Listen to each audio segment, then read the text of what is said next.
reaching to feel the music.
You're watching TBPN. Today is Friday, October 24th, 2025. We are live from the TBPN Ultradome, the Temple of Technology, the Fortress of Finance, the capital of capital. And we're here with a special guest, friend of the show. Happy to be here. Thanks for having me. Thanks for stopping by.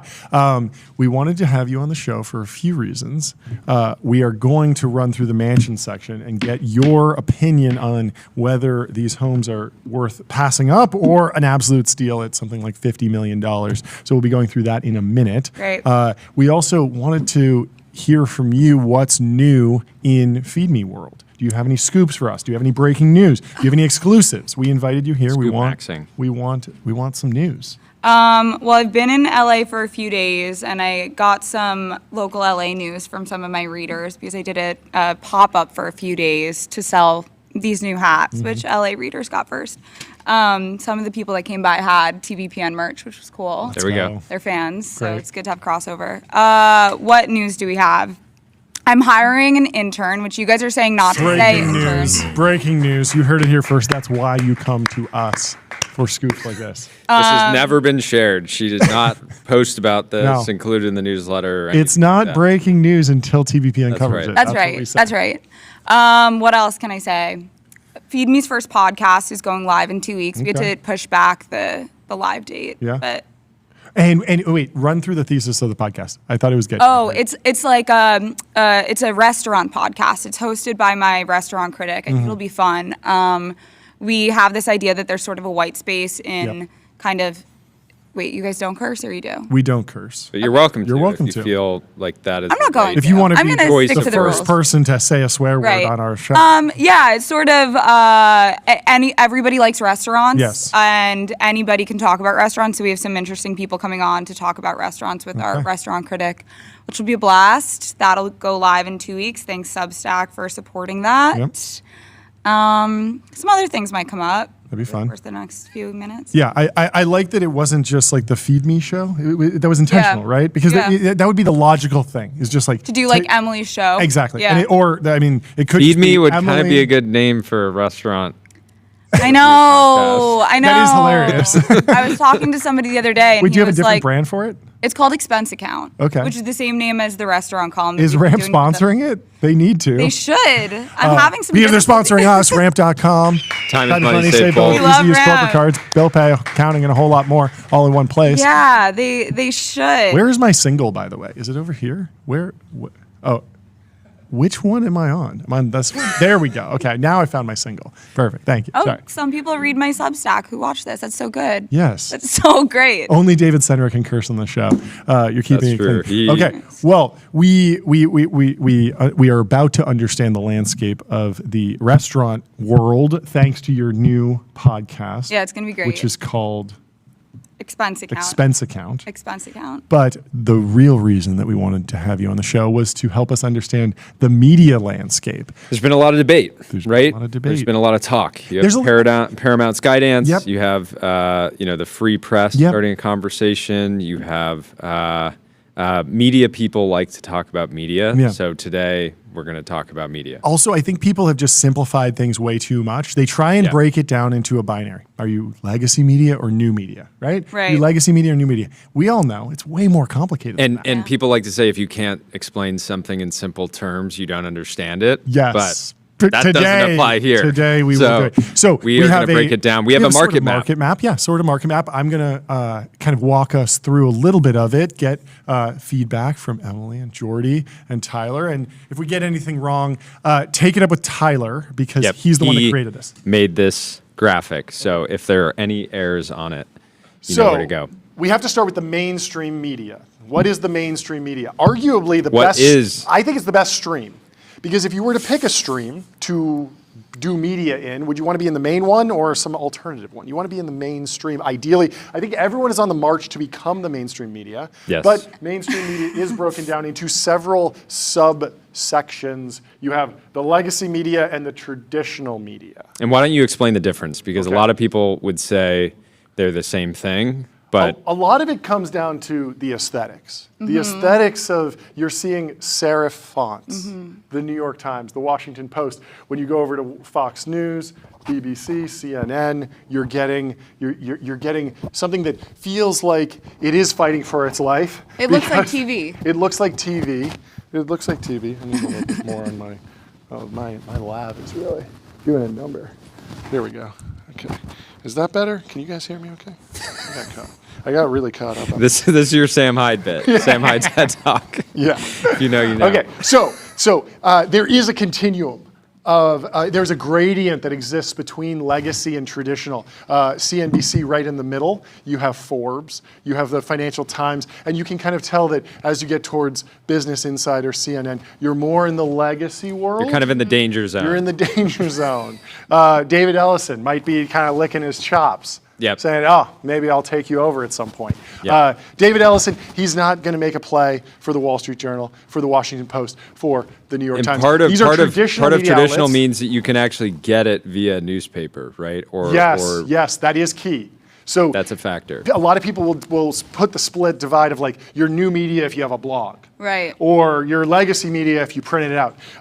But we forget that there is a whole host of mainstream media outlets that do not print out their work. They do not ship a newspaper. And so most of the newspapers you'll see, the Wall Street Journal, the Washington Post, the New York Times, those are in the traditional media. Economist, another Yes, one. The Economist, Atlantic. another one, Atlantic. Yes. So this is really the heart and soul, the beating pulse of the mainstream media. But you also have offshoots from each That's of right. these areas. So you have the post-trad. Let's talk about media. post-trad and why Yes. I see this little number right here, Bloomberg. Bloomberg is moving over into post-trad media. Obviously, that's on the back of Tracy Alloway, Joe Weisenthal with the Odd Lots podcast. You can think of that as the classic And Post-trad Tracy. media. What? And Tracy. Yeah, I said Tracy. Oh, you did? Yeah, Tracy Alloway course. and Joe Weisenthal at the Odd Lots podcast are a great example of post-trad media where they come from traditional media, but they have been so early to the podcasting game. They're what, a decade in?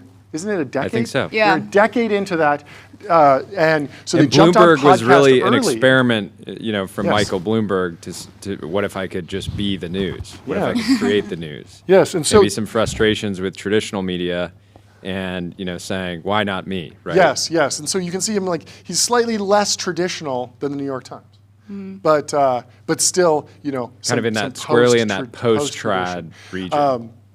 We also have proto-media. I'm not exactly sure why Dig and Hacker News wound up there. More just like early online efforts that weren't really trying to play in, these weren't trying to be traditional media corporations, media organizations. They weren't telling a story about being new media in any way.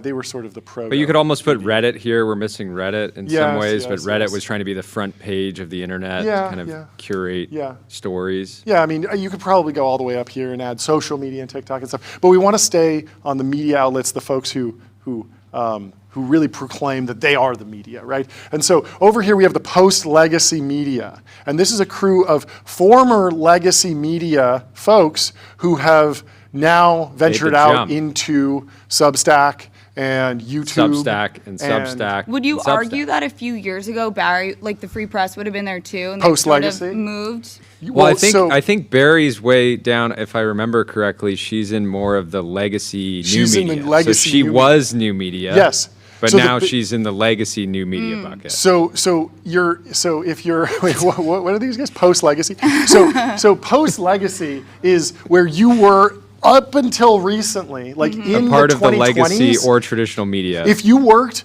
for the legacy media in the 2020s, like Alex Heath at Verge, which isn't exactly legacy media, but at Forbes. legacy new media. And obviously Bloomberg with Ashley Vance. If you were working with the legacy media, you didn't jump ship in the 90s. You didn't jump ship in the 2000s. You didn't jump ship in the 2010s. You rode it all the out. mid 2020s. And then the mid 2020s, you were like, okay, this legacy media thing isn't working for me anymore. I got to go out. That's where we and do get my own thing. Ashley Vance and Bloomberg here. So this kind of crossover. Yes. But the Free Press, Barry left the New York Times famously, a crazy dust up, and that was in the post legacy media era. Right So before that started. Yeah. Exactly. So she used to be in the new media bucket. Yes. But now she sits in the legacy new media. And that's bucket. because there's a whole new wave of new media. And so Andreessen Horowitz is leading the charge here. They have a team that is just called New Media, which of But course they- asks the question, what were they Fast- doing before? which was their marketing team. Yes, so they were doing media. It's not like they just started doing media. No, they just started doing new media. Their old Recently. media is now known as legacy new media. And so legacy new media also includes The Information, BuzzFeed, Wired, Vice, organizations that came out and said, we are going to be doing the new media thing, but they said that a decade ago, and so now it's a little bit legacy. Then you also have, of course, alt media. Vice kind of bridges these two gaps. You have the trappings of a new media organization, but with a little sharper edge. Over here, you get into the dark media. media You zone. get the Sam Hyde, the Curtis Yarvins, the Passage Press, of course.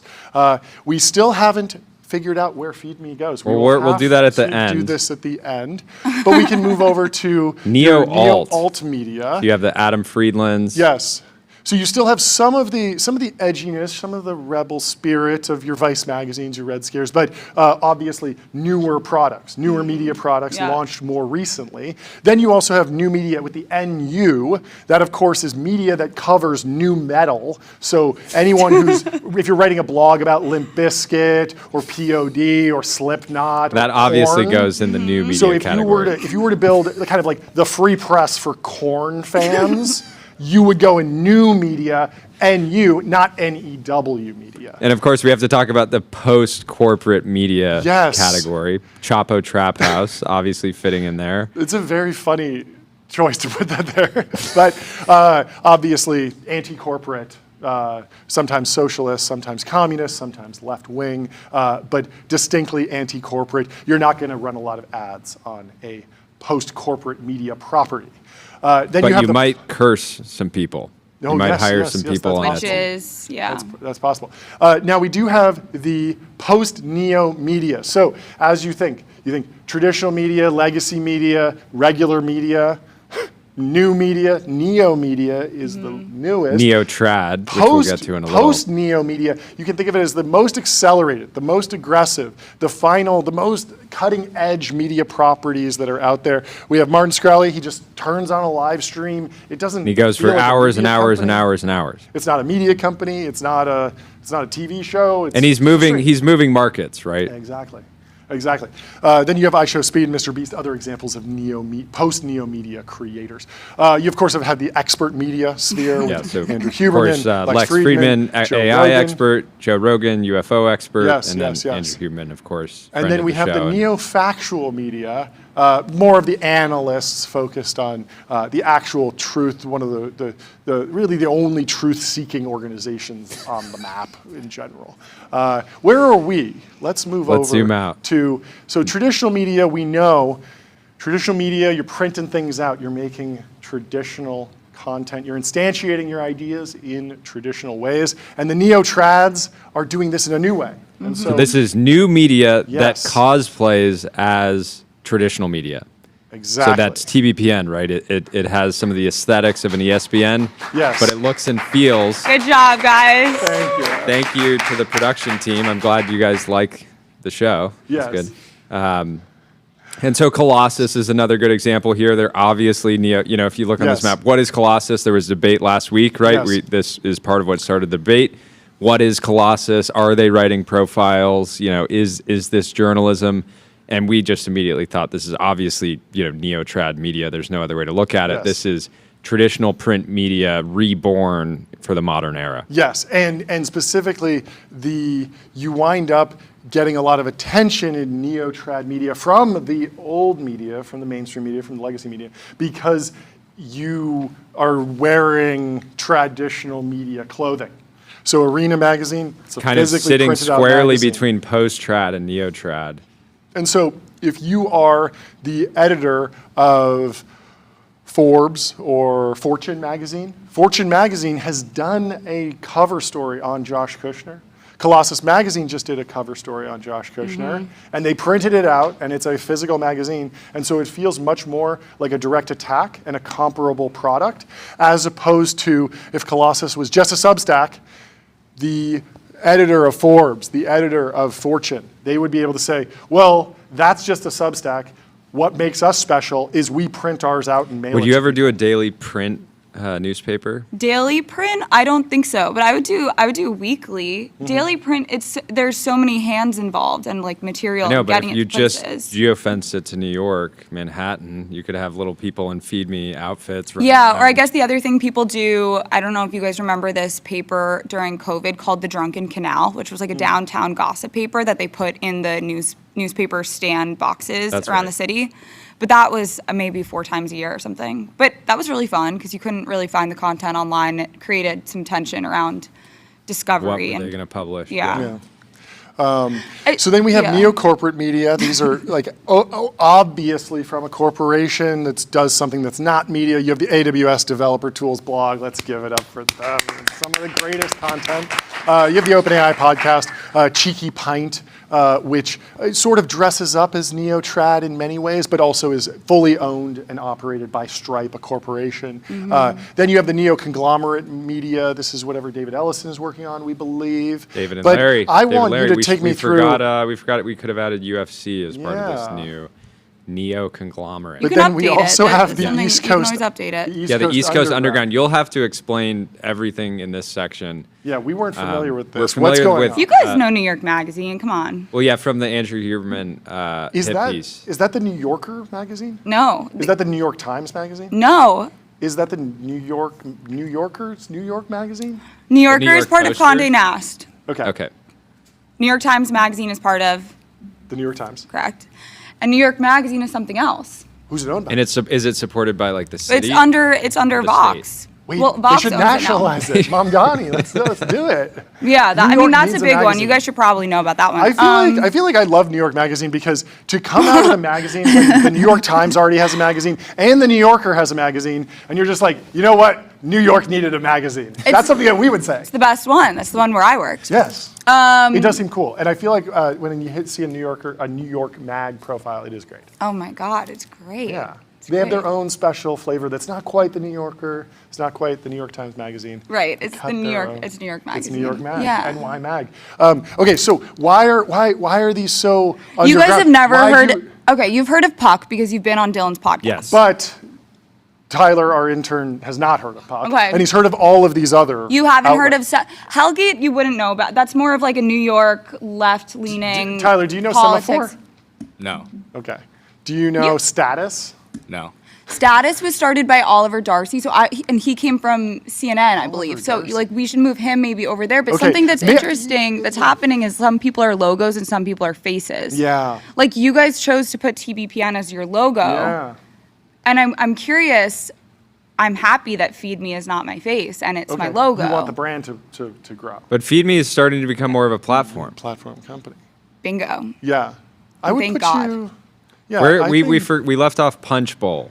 Punch Oh, Bowl. should Punch be on Bowl. there. Yeah. I mean, they're ex Politico, right? Okay, so what I'm actually hearing is that East Coast Underground is really sort of a further post-trad, post-legacy. Maybe they're post-legacy. Yeah, I think a lot of them are post-legacy. I think the difference between Post-trad. them and like an Alex is a lot of them have raised like tens of millions of dollars to get their things off the ground. Okay, But so they're they're thinking about it newsletter more as businesses. but so they're thinking less independent media. We needed a more- category for heavily VC backed. Yeah, you Yes. really do. You really Yes. do. Because we're going to be watching how those play out in the next few years or months. Yes. Well, are there any major corrections that you think we should make? Do you think we got any of this wildly wrong?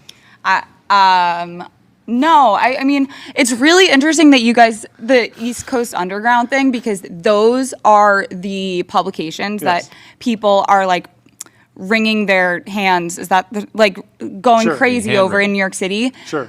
And maybe your audience is, I definitely think these folks need to be over here. yeah, I think we can redistribute the Underground. Yes. Because you can basically see it goes like. I mean, New York there's Magazine's not less underground, tech, more tech here, and then politics is kind of running through this way. But then over here you have some tech, and then over here you have some tech. Yeah, Like, those can be these sort of two should be kind of redistributed. next to each other. Status I would call post-legacy, but Okay. But it's almost like there's some difference because these were started 5-10 years ago, correct? Like Puck is not this year. Puck didn't start this year, Puck right? started, I think, like 3 years ago. Oh, 3 years ago. Okay, that is pretty recent. And they've It's not raised, quite like, as recent 20 as million. It's not quite as recent. And they as also the- just acquired Airmail, which was Graydon Carter's sort of Can you hit this? luxury Can you hit the gong magazine. for Puck for raising 20 million?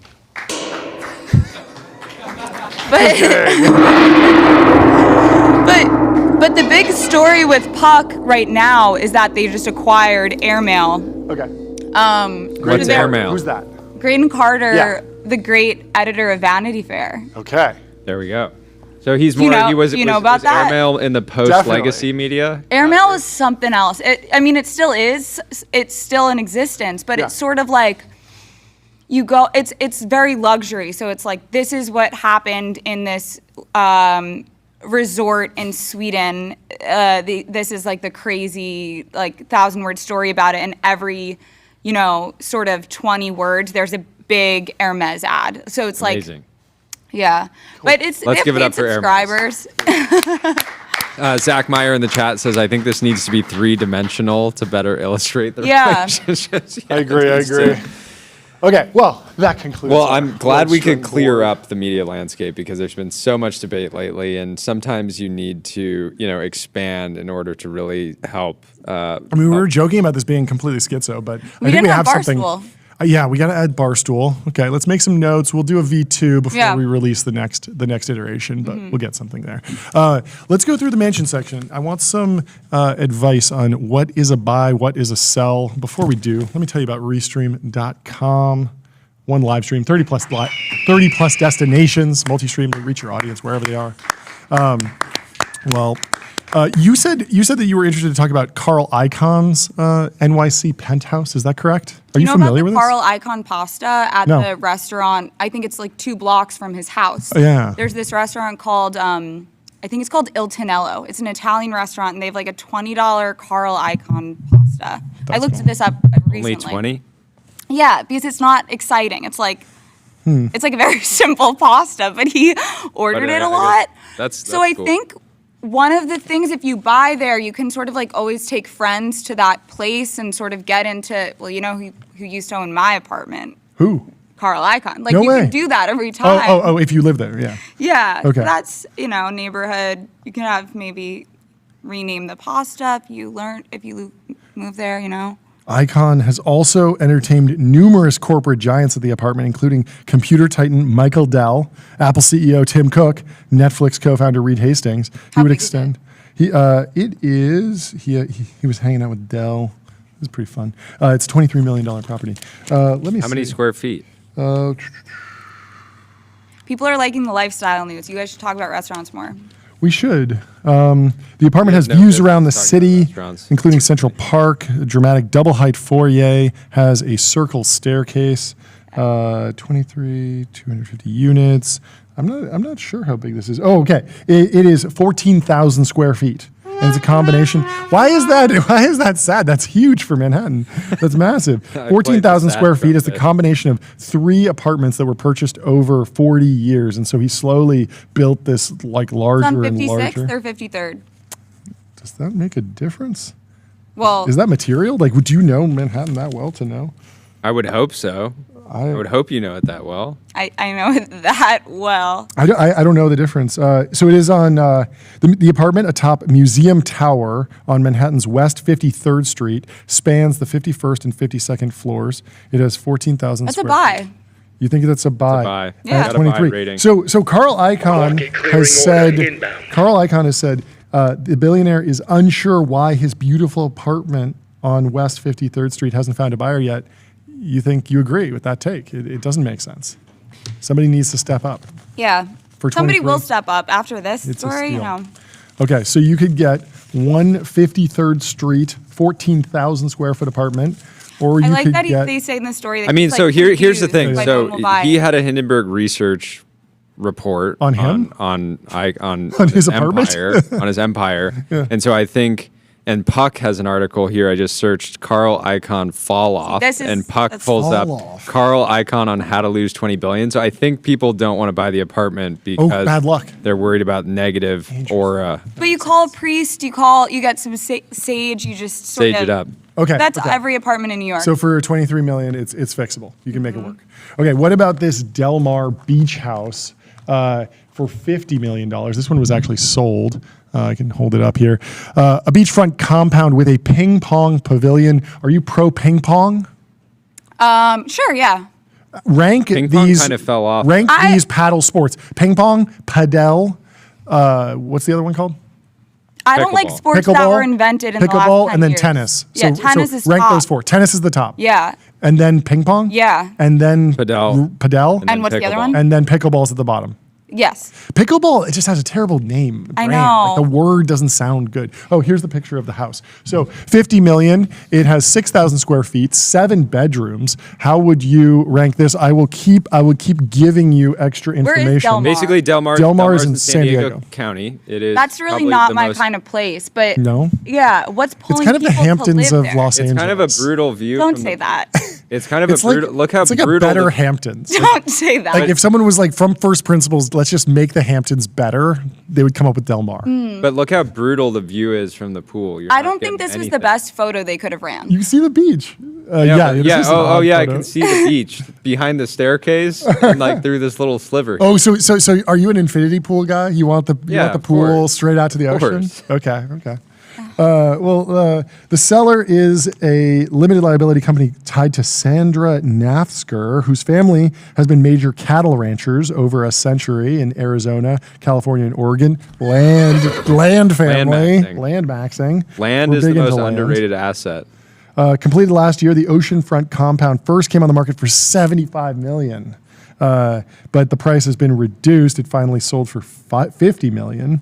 The listing agent said it's a remarkable sale for San Diego coastal real estate agent. The This is property not my kind of includes a house. 4,500 square foot main house. Yeah, I agree with you. somebody would I have agree to with pay you It quite a is- lot to live there, It is right? crazy to That's get. not my kind of beach, and that's not my kind of house. It's crazy to get half the space, and you're in Del Mar, which is cool, but you're not in Manhattan. You would think that Manhattan would just be more expensive, and you're paying twice as much for half the space. Yeah. I say take Icon's property.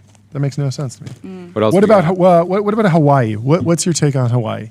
Been once. It's the Hamptons of the Pacific. Do you agree? The only thing I'm curious about with Maui Hawaii is is the I really Hamptons. want to visit a Zuck's ranch and Hmm. meet those cows. Okay. Meet those cows. You want to meet those cows specifically. Yes. You don't just want to see how big the property is. The cow specifically. is what's I'm interesting? curious about what he's sort of doing there with he's obsessed with like breeding the perfect cow. Yeah. They had Zuck burgers Yeah.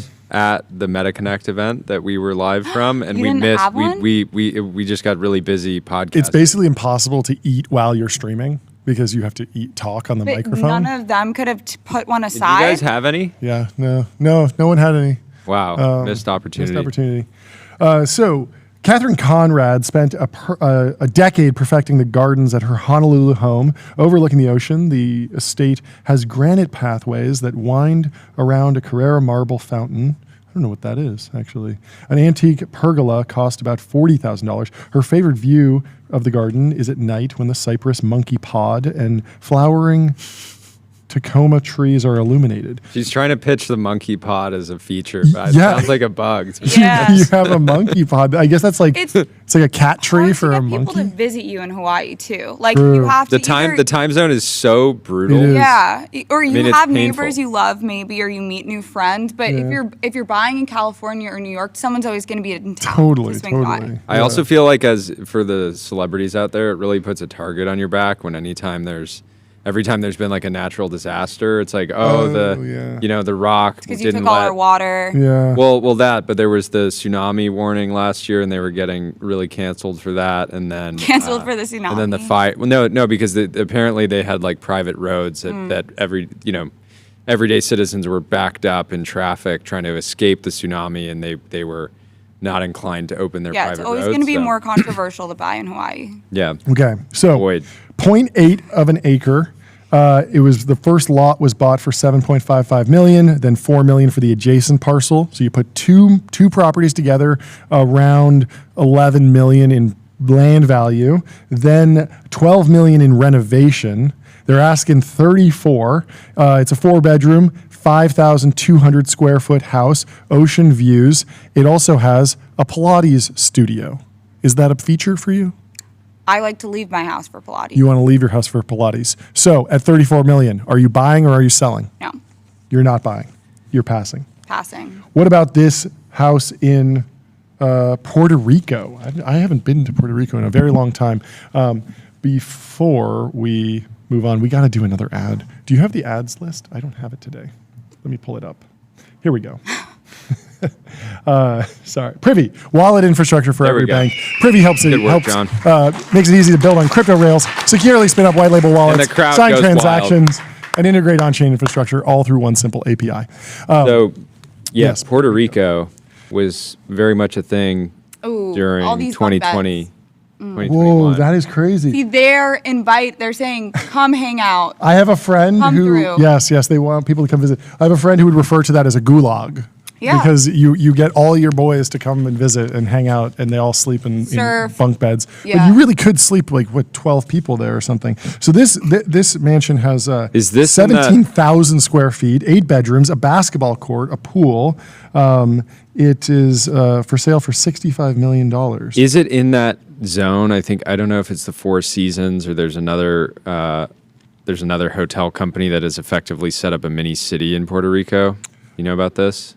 There is information about the Ritz-Carlton in here. Oh, it's the Ritz. Let me That's read it. Simon said he and his wife had little intention to buy in Puerto Rico before stopping by the Ritz-Carlton sales office in 2015. They quickly became enamored with the idea of building a house there.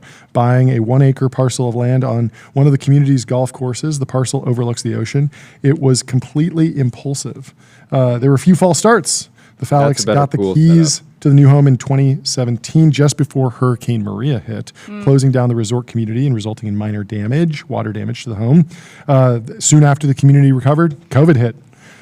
In recent years, the Phallics have spent long weekends and holidays at the property, as well as several weeks in the summer. They are selling because their grandchildren are older and don't spend as much time on the property.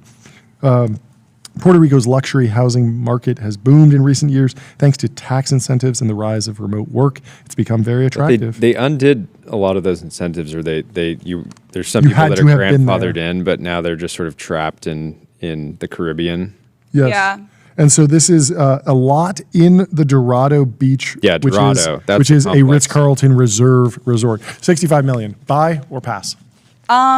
Pass, but maybe try to get, I don't know if those Disney posters are coming with the house, but I feel like the posters in the film room, you could flip those Yeah, split them or off. something, really? you know? Break it The up. Break little- up big Puerto Rico. And sell it for parts.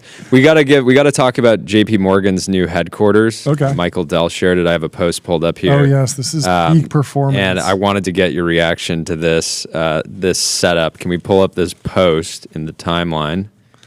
It would be great to be able to pull up posts both in the timeline and there. That's the future. Well, that's But what for now. Can we not we'll pull it up post there? While we're pulling that up, let me tell you about Cognition. They're the makers of Devon.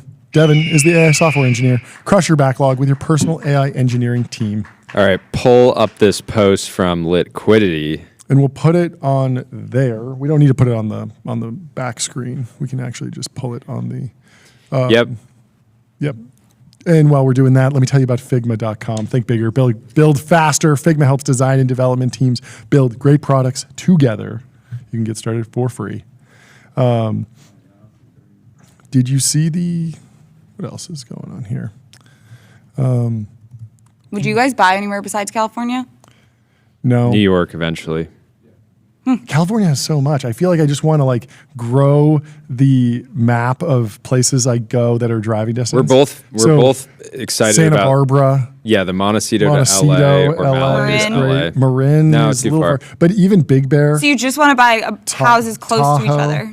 Well, Houses that are less than an hour away from each other. in California, in LA specifically, Yeah. you can get in a car and in 2 hours be in a completely different biome. Right. Like you can be in the desert, or you can be in the ocean, Yeah, or you yeah. can be on an Okay, so island. here's they got video footage Wait, of the what? JPM analysts going to their new workstation. This is a post from Liquidity, but pull up the post from Michael Dell that shows the actual setup here, and we need to rate my office Did you guys hear that employees have to pay for the gym? What? at JPM. Why? There was a story about it. I mean, I guess that's just Does that some inspire them incentive to grind? People were not happy. I mean, employees were not happy about it. They were like, "Why do we have to pay to go to this?" I guess it's just such a big organization that if you don't put some sort of limit, people will kind of all flood right on January 1st or something. And I'm sure that they have. It's just kind of like a. I'm flow sure that they limiter. have like a health account or something to Yeah. use towards it. Yeah. So this is what peak performance looks like, for sure. This is beautiful. I love I this. saw this setup and I This is I great. thought I want to recreate this here. 100%. I'm down to be in the trenches. Yes, this is what the trenches look like. I like The that they have modern day the thing that trenches. new hotels have now, where you have the outlets right there Yeah. and the desks. That's nice. We're not seeing chairs. Imagine and having a lot. ChatGPT add up numbers for you while sitting in that setup. So what I'm interested in is when was this taken? Because I thought they worked I hard. don't think that's a real photo. That doesn't really No, look like a real person. Michael Dell just posted this and said, "Congratulations, JP Morgan, on opening your new Because he headquarters." sold them all the monitors because the monitors are Dell monitors. I So think this he's is a excited. rendering. I don't think No so. way, this is real. I think this is real. You don't think that jawline This is isn't possible? slop. That's pure Posture's JPM possible. power. I don't know. I have think to see it for myself. I emailed their team. Even this week. Michael They're- Dell replied to his own post and said, "We are monitoring the situation." Yeah, you don't do that on some slop. I think they finished building out the office. Michael at Dell those was beautiful excited. Dell- Office looks like slop. Look at those beautiful Dell monitors. I will fight you on I this. need this those. Is, this is I want to go. Maybe that's where my shoot is.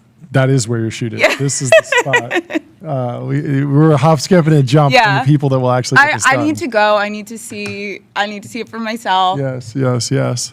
Okay. It's a okay, beautiful last building. Have you thing. seen it?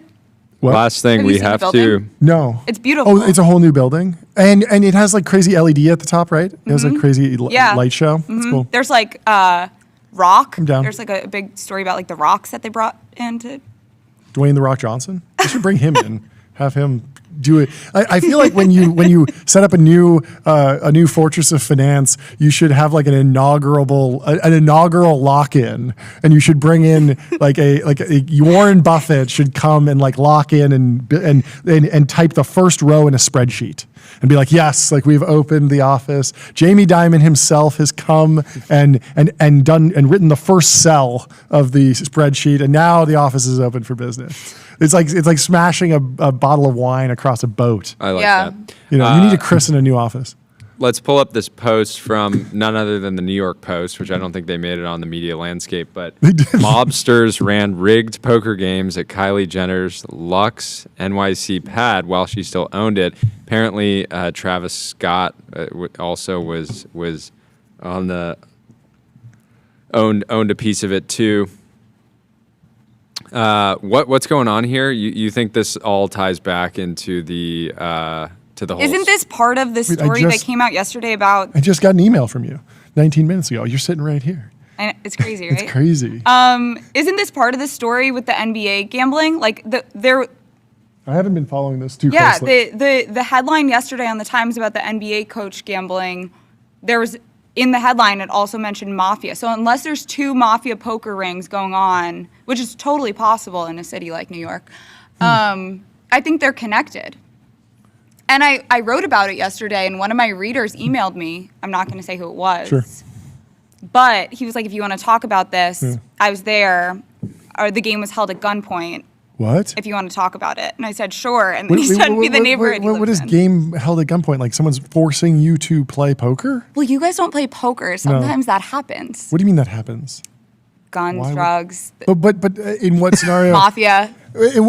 Under what conditions am I like, I'm really enjoying playing poker with you, so you will die if you don't I continue think it's playing? more like They're just having so much fun? Yeah, you have a little too much fun, and somebody like pulls something out that they're not supposed to pull out, and yeah, I've never bizarre. had a gun at a poker game, but I've heard This is why I'm not leaving California. This New Oh, yeah, there's Yorker none of this seems here. crazy to me. there's none of this here. Yeah, This is not. This There's is a post wildly here improper. on the sports gambling arrest. Mike over on X with 2 million views on this post. The NBA is very concerned about the multiple arrests made as a result of the FBI's sports gambling raid. Use code multiple arrests for a 30% profit boost on a 3-leg parlay with DraftKings, the official gambling partner of the NBA. I love it. I am glad that people are still playing poker in person as opposed to just only playing online. That's good. That's kind of a white pill for sure. Touching grass. Yeah, touching Yeah. chips. I used to have a poker podcast. Really? Yeah, it was called Chips and Dip, and it was Okay. about poker and chips, like Okay. potato chips. Potato chips. Yes. Were you like a good poker player? I was, my ex was like a good poker player, and then Okay. our friend, the third guy, is also very good, and he's borderline addict. Who's a gambling addict? Cool. Good luck to him. He's doing okay. He might start writing about poker. He should go work in a hedge fund or something. Yeah, Put it to work. for sure. He should go lock in. He should do the inaugural gamble, the first gamble at the new Morgan Stanley HQ. It's Morgan Stanley, right? No, it's No, JPN. Oh, it's JPM. Okay, JPM. Yes. The first fat fingered trade. This is important. Anyway, thank you so much for stopping for by. joining Thanks us. for having me, TBPN guys. It's a Ultradome. blast. We know we have to get you. You have to get out of here. Really fun. Got to go to the Hammer Museum. Breaking. She will be The at Hammer Museum. I didn't know you that this was is a real live. Someone place. could go by and say, "Oh, you play." What do you Don't say?" say that. Be careful. Okay, People. bye, guys. Bye. Great hanging. Great hanging. Cheers. While we rearrange the seats, let me tell you about Vanta.com. Automate compliance, manage risk, prove trust continuously. Vanta's trust management platform takes the security and compliance process, the manual work out of your security and compliance process, and replaces it with continuous automation. Alex Heath says Snap is in talks to raise at least $1 billion for AR glasses. Multiple investors involved, including Saudi Arabia's sovereign wealth fund. Plan is to move Specs into a new independent subsidiary Spinning it out. in structure Wow. similarly to Waymo and Alphabet. I want to get Evan on the show so badly. I think it would be a very, very working on fascinating it. conversation. We're working on it. It will happen soon. Samsung just launched a Vision Pro competitor, right? Samsung Galaxy XR, the headset. So they're and Google's announcing it today. This is 16 minutes ago. The Samsung Galaxy XR is powered by Android XR, and it's supposed to be basically at the Apple Vision Pro level in terms of fidelity, I think. But they obviously have a YouTube app because it's a Google partnership, and so you on day one they have a lot more partners because Android's been kind of a better steward to the developer community than Apple, and I think a lot of the obvious developer partners that would go and build apps for the Apple Vision Pro are taking a wait and see approach because they don't want to. They want to have more leverage over Apple instead of just showing up and being like, okay, I'm going to be paying the Apple tax on day one. They're saying, hey, like, why don't you go get the audience first, Apple? Make sure that there's actually 100 million DAUs of this thing, like the iPhone, before I build an app for this. Yeah. Speaking of smart devices, Kohler, the toilet manufacturer, is making a new toilet camera that provides health insights based on your bathroom breaks. which is insane because That's an insane Throne, the startup Throne, Oh, yeah. is doing this. I really thought nobody would Touch it? nobody would go and I thought it was like an insane idea. Yeah. But at least no one else would go and compete. And then Yeah, yeah. Kohler, obviously a major manufacturer, decided, I'm sure they were somewhat inspired by Throne, to go get into the game of toilet cameras, health tracking. So we'll see how this plays out. It's very funny. Let me tell you about Graphite.dev. Code review for the age of AI. Graphite helps teams on GitHub ship higher quality software faster. You can get started for free. Gabriel is posting. This is a wild there one. was an article from the Times that said female spies are waging sex warfare to steal Silicon Valley secrets. China, This Russia. is a funny story from the Times. Is this the Times of India? I think it's the Times of India, but this has been the meme of like the CCP spy girlfriend, is and Times we London. sort of the Times of London. Okay, so we had a whole. There are a lot of different Timeses. There are a whole bunch of different like iterations of that viral concept of like is the girlfriend a spy, and then the backlash to like, well, you shouldn't judge the girlfriend because she might be a spy, and going back and forth on that. So it's interesting that the Times of London, is this just something where Europe takes 2 months to get to the current thing on X? Because this is an article that literally just says what X was talking about 4 months ago, right? Yeah, I think that. I mean, this. Or is there has new been This has been information? an ongoing thing. I think maybe what they've discovered, and we're not factual media, so we don't need to get into kind of the truth here. But they're saying some of these spies are even marrying and having children with their targets, which is really. You know what a good? Have you seen The Americans? That's a great TV show. The Americans is not. great. It's Atlas says, enjoy it. geez, I would sure hate for a beautiful Chinese spy to wage sex warfare against me for my production secrets. My production secrets are super important. I would hate for this to happen. Did he go mega viral for this? Yeah, 15,000 likes. He got And the Elon is Elon laughing. response. That's great. Near has been going on a tear highlighting Andreessen-backed companies. And there's definitely some that are Specifically speedrun, These are right? A16Z speedrun So companies, speedrun- which is under Andrew Chen. And it's more of an incubator or accelerator. It's an accelerator. It doesn't have the same More like weight a as like a David George came in with the growth team and like actually Yeah. like did some analysis. It's like It's definitely they're different, ripping checks. but it's out. It's out of their speed run fund, Okay. run by Andrew Chen. Sure.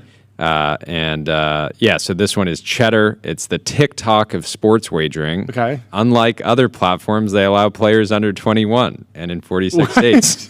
I don't Wait, even know. is this from a deck or from their website or something? I think this is from the speed. How did Near find this? I think this is from the speedrun website. This is ridiculous. Okay, wait. There's another one. I need to talk about double speed. I need you to explain this to me. The founders in the chat going back and forth in the replies. So Near says A16Z back double speed lets you control thousands of social media accounts with AI, ensuring they look as human as possible. Quote, never pay a human again. Control is all you need. I can imagine some. I was about to steal man this, but it's really hard. I can imagine that puppeteering 1,000 devices might be useful for something or other in like a data generation. So double speed, I think they're trying to position it as this is an alternative to influencer marketing, but it does look and feel more like an influence operation. So I would be. This this just feels is the kind of very thing that sloppy, and it feels very. nation states typically take this kind of thing on where they build a phone farm. Yeah.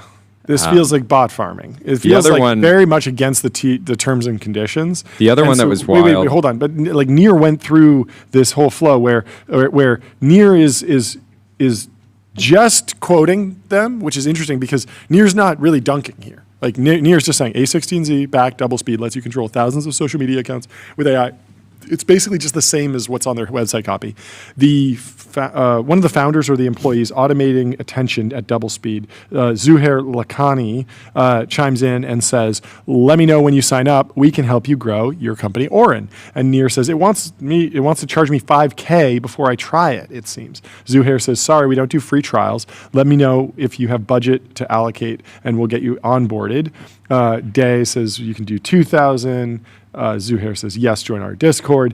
But the founder, this is a founder of Speedrun Cohort 5. I don't know if it's the founder. Bessart Kopa says, so people are calling this like morally lame and impoverished. And Bessart Kopa says, how so? There are already 1 million bot farms around the world. They wreaked havoc on our elections not so long ago. Shouldn't the best ones be built in America and pioneer the latest tech and rules to govern it? Wait, so he's saying they have wreaked havoc on the world, but so we should build it in America? Yes. It's basically like, oh yeah, you know how fentanyl is bad? Like we should make it in America. I think Double Speed should pivot to being a defense tech company and just work with our government to run foreign operations. Yes, this is good. America has such a long history of running, various influence operations in far off regions of the world. That spam from first principles. Here's another one. Edgar is bringing real money engagement into free to play sweepstakes, America's #1 social casino for slot lovers. These are insane. I can't believe this is real. I had to go check the speed. It is wild comparing these to the Nat Friedman cohort that he did, which Julius was a part of, Julius.ai. What analysis do you want to run? Chat with your data and get expert level insights. What was that? So the last one we have to cover is Covered, which is bet on your bills. OnlyFans. This is so dark. I can't even. What is Bet this? on your bills with Covered. OnlyFans, child support, and last night's Uber. Stop. Wipe them from your credit card by playing your favorite casino games, all from the comfort of our app. No VPN, no crypto deposits. And so my reaction here, I mean, John, you're going to be impressed by this. 6 million views on this post and only 292 likes. So bad that it means that someone like nuclear ratioed them. But I mean, such an insane missed opportunity to say bet on your debt, right? Like they say bet on your bills. Yeah. This is like bet on your own debt. Well, it's not debt. This is potentially the most American. Because you've already paid it. Or maybe you're in debt. No, but you can wipe them. Dark. If you bet right, you get them wiped from your statement. So bad.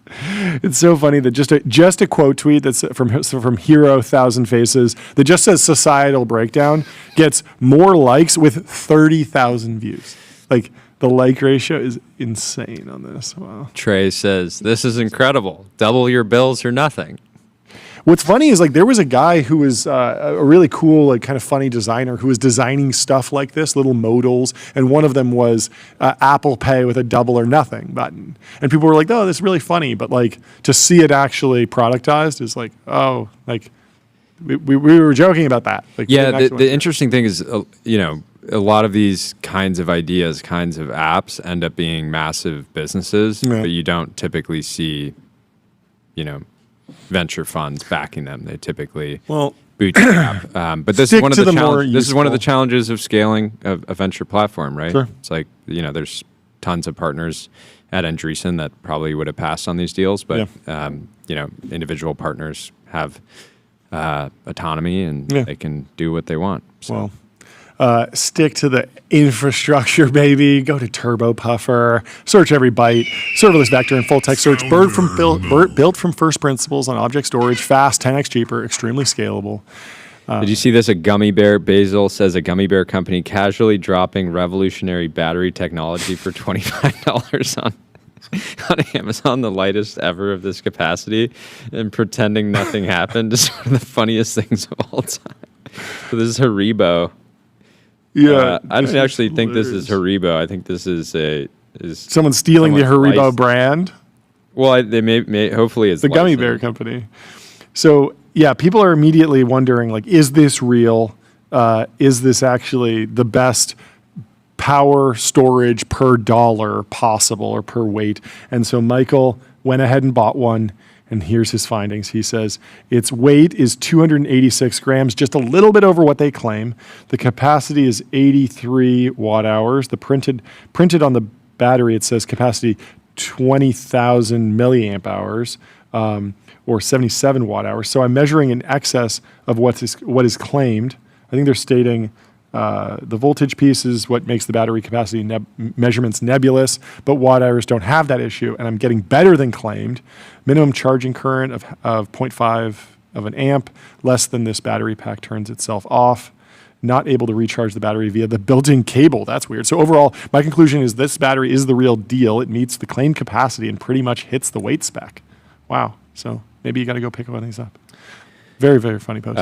Oracle just secured a $38 billion debt deal to finance 2 new data centers. They said they couldn't lever up anymore. They shouldn't, but they are not listening. $23 billion will go toward a Texas site and nearly $15 billion towards one in Wisconsin. Ted Jang says, here we go. The debt finance deals are coming. We got Chase Lockmiller from Crusoe coming on the show in about an hour to break down his Series E. The godfather of Stargate. Yes, Star-Lord. The Star-Lord. Himself. Citrini put this out a bit ago, according to Ted. Something that has been a relative comfort in being able to stay long despite calls for an AI bubble so far has been the fact that most of the CapEx has come from cash flow. You don't have a bubble really until the majority of the expansion is done on debt. We have yet to see significant financing, but that absolutely should be something to watch. On one hand, that leaves another leg of the trade. Leveraging up still results in more money being spent. On the other, it sets the stage for consequences of not realizing ROI that we haven't really had to contend with in the existing paradigm. With Microsoft 10-year bonds trading at a G spread of 3 basis points, there's still a lot of room for the hyperscalers to issue debt or tap private credit to fund continued spending on AI. However, this also induces a lot more fragility. Going forward, monitoring the share of AI capex that is financed rather than funded from cash flow is probably the most important aspect of determining exactly where we are in the cycle. Again, there's been a number of players using debt. XAI has been using debt. Meta's already tapped the debt markets. I feel like Satya just generally is a lot less inclined to lean in and lever up too much. But there's a post here from Junk Bond Investor. It says, just offloaded some data center construction debt to his school teacher's 401k. My father is a retired school teacher, so hopefully he didn't get burned here. He's going to be a little frustrated with me if that ends up being the case, but I'm sure that's happening. With Nexperia, there's been a little chaos on that front. Nexperia, the semiconductor company out of the Netherlands, they notified its Japanese automotive customers that it may no longer be able to guarantee supply, triggering renewed concern about upheaval at the chip maker. So some chaos over on the European front. Before we do the next post, let me tell you about Google AI Studio, the fastest way from prompt production with Gemini, chat with models, vibe code, monitor usage. Do you think everyone's talking about the AI bubble? They never talk about the podcasting bubble. Maybe we should be getting some more attention. Everyone's saying like, wow, TBPN is feed me. These businesses, if they don't work out, if they don't deliver, the entire global economy will collapse. Well, no, on a more serious note, we did hear of a podcast raising at a half $500 million valuation that is burning money. So that could be a sign. That might be. Packy has a post here. Never change, Masa. This guy rocks, and it's a post that says SoftBank hunts for humanoid robot startups. SoftBank's Masayoshi Son has long predicted a future where robots would outnumber people and take over many jobs from humans. But some of SoftBank's bets in robotics over the past 10 years, such as robot company Pepper, have not panned out. Now the company is renewing its robot ambitions, particularly in robots that resemble humans. Can you imagine Brett Adcock reading this? He's got to be just like, oh, let's go. Like, I want to be the one. SoftBank up 172% year to date. Does it feel like actually What's a bad crazy? time to invest in humanoid robots? I don't think it feels like a bad time at all. I think it's probably feels true that Masa and SoftBank were too early in some of their robotics bets, right? They bet really heavily, a decade ago. This feels like a great time to be building in humanoid robots or robots generally. There's a ton of interesting startups, 1X, and there's smaller companies, and there's supply chain stuff, and it's like it's one of those things where it's like, are you more worried about being too early or being too late?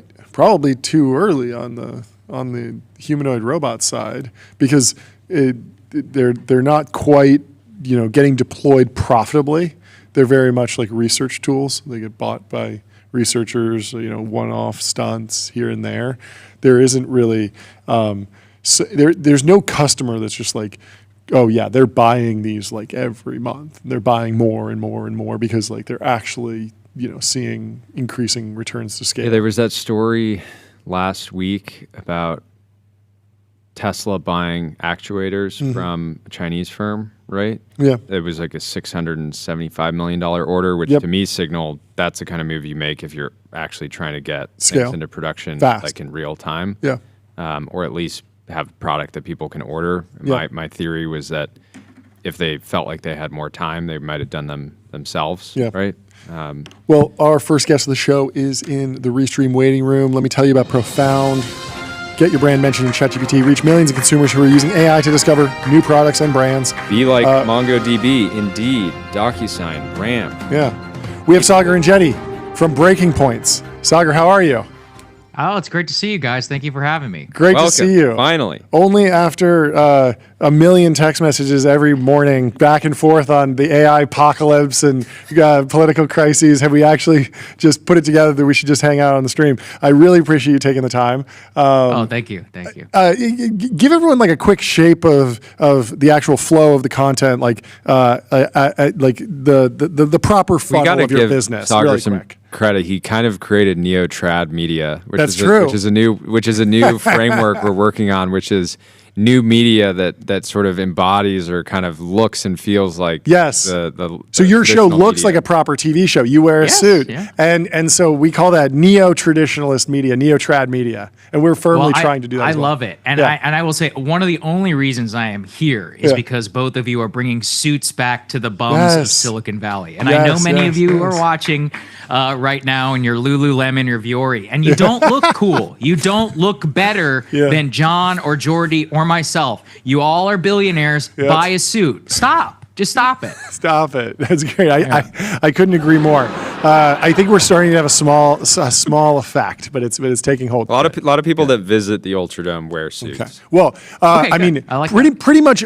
Like there are going to be tons of AI folks, tons of tech people who are going to be dragged in front of Congress over this data center build out. I think you've clocked this correctly. But walk me through, is this a thesis that came from you see this coming or you're seeing smoke signals already? Walk me through your thesis of like how tech and the AI build out runs on a collision course with the average American. Yeah, the thing is, guys, and I really want to hammer this home for people who are watching, because shocker, I think many people in Silicon Valley do live in a bubble. One of the best parts of my job is I do genuinely is I interact, and we'll return to bubble conversation, by the way. But what I get to do is not only interact with a lot of people who are normal in politics, and I mean that at the very base level, not people who live in Northern Virginia. The vast majority of my audience don't live in Washington, D.C. Many are Uber drivers, hotel clerks, etc. And I start to see bubbling stuff over the last 5 years over cost of living. At the same time, I'm tracking the electricity story. And it doesn't take a genius to pair that with data center build out. So one of the things that I really want to flag, I think, here on the show is that the coming data center collision, at the heart of that is about electricity. It doesn't have to be this way. One of my favorite notes is there's an analyst I follow who was in China. He had a very different view of this in China, even though, of course, they don't have democratic politics, but of course they do have some level of democratic input, is they said nobody's concerned here because electricity is considered a solved problem. We don't have a solved problem of electricity here in the United States. And in fact, worse, our grid is aging and actually things are getting worse. So with all of this capital expenditure in data centers, you are seeing a literal finite resource competition, especially in rural areas. So Virginia, the state where I live, 40% of all of our power is consumed by data centers. Oregon, for example, is some 33%. To be fair to many of the AI people who are watching, it's not all AI. We are the hotbed, right, of servers and Amazon and much of the federal government. But the point is that this is bubbling up at a very organic township level. So from Arizona to Virginia, data centers actually had a mention in our more recent gubernatorial debate. Both the Republican and the Democratic candidate said that they wanted to do something about it. There's Prince William County here in Virginia, where this is an active live issue and the public is overwhelmingly against it. The city of Tucson is moving. And so if we see this continued capital expenditure go up, and especially in more rural areas, we see headlines like 267% power increases for power bills in rural areas which are built near data centers, not to mention environmental concerns, etc. That's when you're going to see people start to get dragged before Congress. Go ahead. Yeah, I'm just curious what, obviously every area, people are not going to just watch a data center get built, in their backyard and not, talk to their mayor or talk to the governor and actually start a conversation and a debate and ultimately create policy around this. Is there not some type of solution that would effectively allow data centers to pay a higher rate than everyday citizens and kind of make up the difference? I think it's a great idea. Unfortunately, that's not how our power system works. The foundation of the United States is basically built on the fact that we're going to build this grid, this infrastructure, and we can all kind of consume the social benefits of it. There are pieces of legislation, Jordy, of what you're talking about on the table, I think in Oregon and in a few other states, but these are few and far between. I also think we got to take everybody through the story of the last 25 years. Again, with great respect to the audience I'm speaking to, you can't be Amazon and be the second largest employer in the United States, and then in your shareholder meeting come out and say that we want to fire 600,000 people, or at the very least not hire 600,000 fewer people. These are people who watch their towns get decimated. Then they watched Amazon. I mean, Nomadland. It's an Oscar-winning film about this, I think what's challenging, right? what's so challenging about this issue is that you have these massive infrastructure projects with massive spend and almost zero job creation. Exactly. Like the plumbers and the electricians are gonna get paid, and that's great. But we've even heard stories of the plumbers and electricians being flown around on private jets because their skill set is so. I've heard the same. And so that's not going to get people. But so if you're living in a little town and you're watching the mega project get spun up, and you're getting not only no real benefit, maybe you get more slop in your trough every day, but it's Can you maybe take me a click? That's the point. Yeah, go ahead. Can you maybe take me a click forward into? Let's assume the trend lines kind of continue.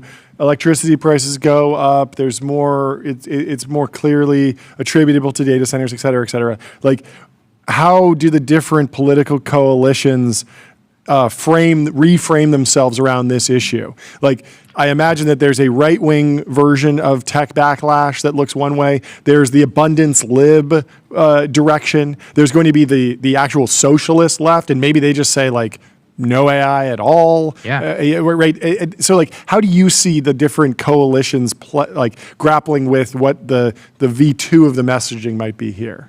There's going to be a horseshoe element here. I think that the socialist left and much of the right is going to actually come in the same place of enough. And so a lot of the socialist left is actually Bernie Sanders. I don't know if you guys saw this right before I came on the show, just called for a breakup of OpenAI. So this is huge news. He's the first U.S. politician actually to do so. Now, what is there to break up? They have ChatGPT and then they have a bunch of other things that are subscale. It's how about the nonprofit profit arm or whatever the hell? You guys can explain that to me. I think Sam's like, I would love to break it up. I'm actually actually trying to break it up. right, I would love to just have a Break C me corp up, again. Bernie. Break me up, Please. Bernie. Yeah, is this some sort of like 4D chess and Sam's gotten to Bernie and Maybe told you're right. Bernie, hey, yeah, we need to break it up. That's really popular messaging. And he's like, yeah.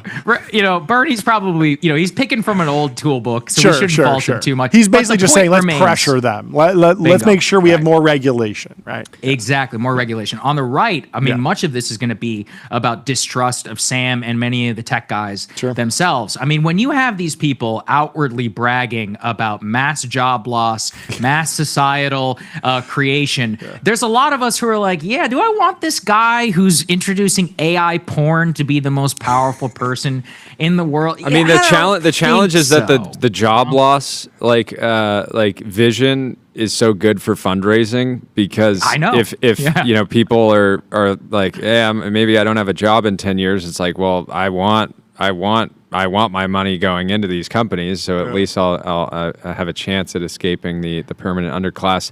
Question for you. Social media went through, and continues to go. It's like a perpetual backlash at this point. People say they hate it, they don't like it, they say it's bad. Many of those people still use it.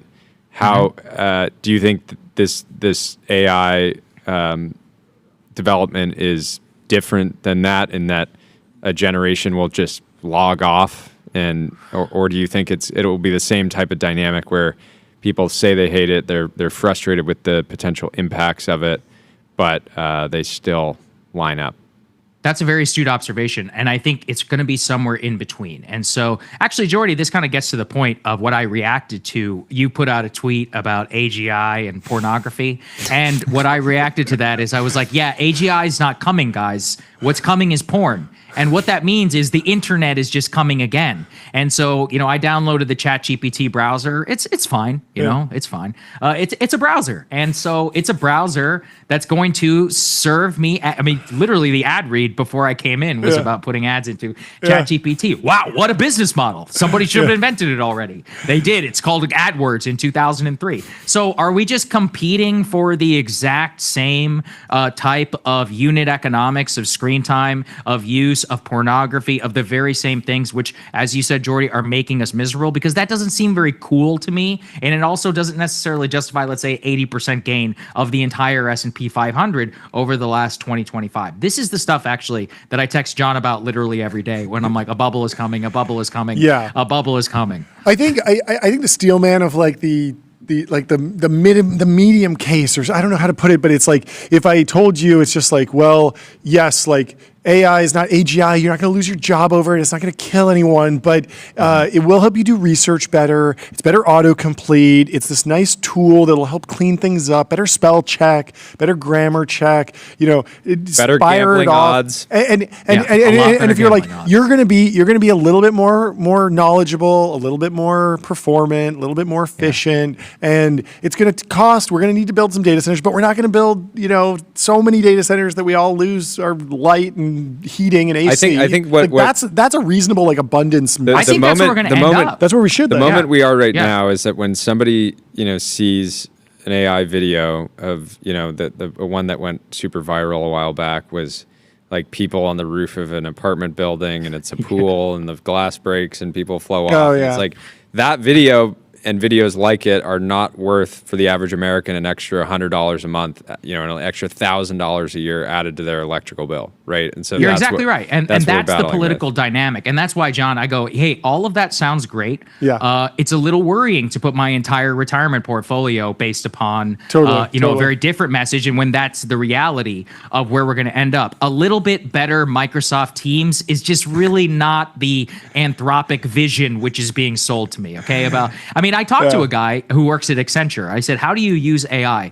He's like, yeah, it's great. It does auto meeting summaries for me. And I was like, wow. Listen, definitely great. I mean, it means you don't have to hire some entry-level guy, although maybe that's not great. And what really ended up happening is that you end up using it for these extraordinarily mundane tasks. I have no issue with that as long as the attendant social fallout, government policy, power bills, and all of that is tied up into it. Not to mention, and I really can't belie the social cost, because what you said, Jordy, is a central thing. There is a mass elite revolution right now against social media. And between mean, I think Jonathan Haidt might be one of the most important public intellectuals in a long time, leading what I think is going to be at least a top middle discussion with all of these different school districts, states, and others, which are banning phones. The recognition is that they are controlling us and we need to take control of our life. AI is kind of supercharging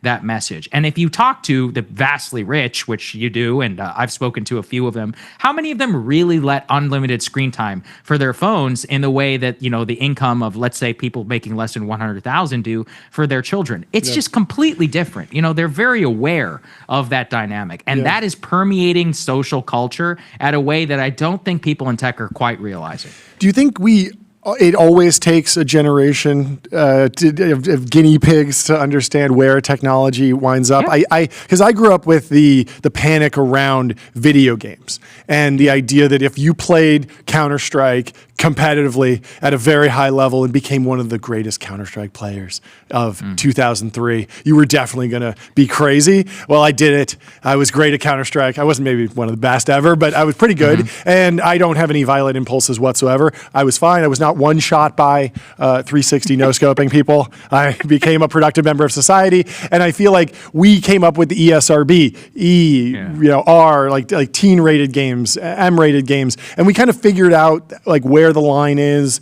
Parents adapted, kids adapted, and we got through that. Social media, it feels like we're towards the tail end of getting through it, where most parents know, hey, the young kids should not be on Instagram like constantly or TikTok constantly.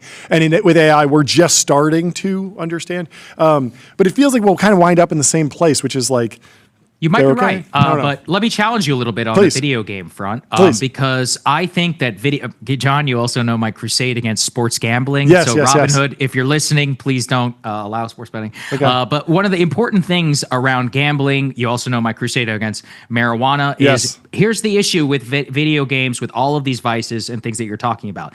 It's fine sometimes, but there is an attendant part of society which actually does lose it when immersed in this culture. So, I've pointed, unfortunately, part of my job, I cover a lot of mass shootings. We had 2, or actually 3, very recently. We had Minnesota, we had also the Charlie Kirk killer, and then we also had the ICE shooter. All 3 were deep in these weird Discord gamers. The ICE guys spend 20 hours a day gaming. But Discord is a social media thing. Discord, the platform. I don't think of it as like a video game. It's the Discord platform. Yeah, but you guys can locate his Steam data. He was logging, I don't exactly remember the number off the top of my head, but an absurd number of hours playing video games. This is somebody who's 31-year-old male. This is kind of a contrarian take. I feel like most people close the book on the video games as causing I'm back. violence. You're Brother, back. I never left. Okay, I love it. Actually, no, I never left. I love it. And that's part of what I think is important to say, is that people say it worked out. I just dispute that. I mean, we have millions of people now who are addicted to gambling, who are addicted to marijuana, who have gone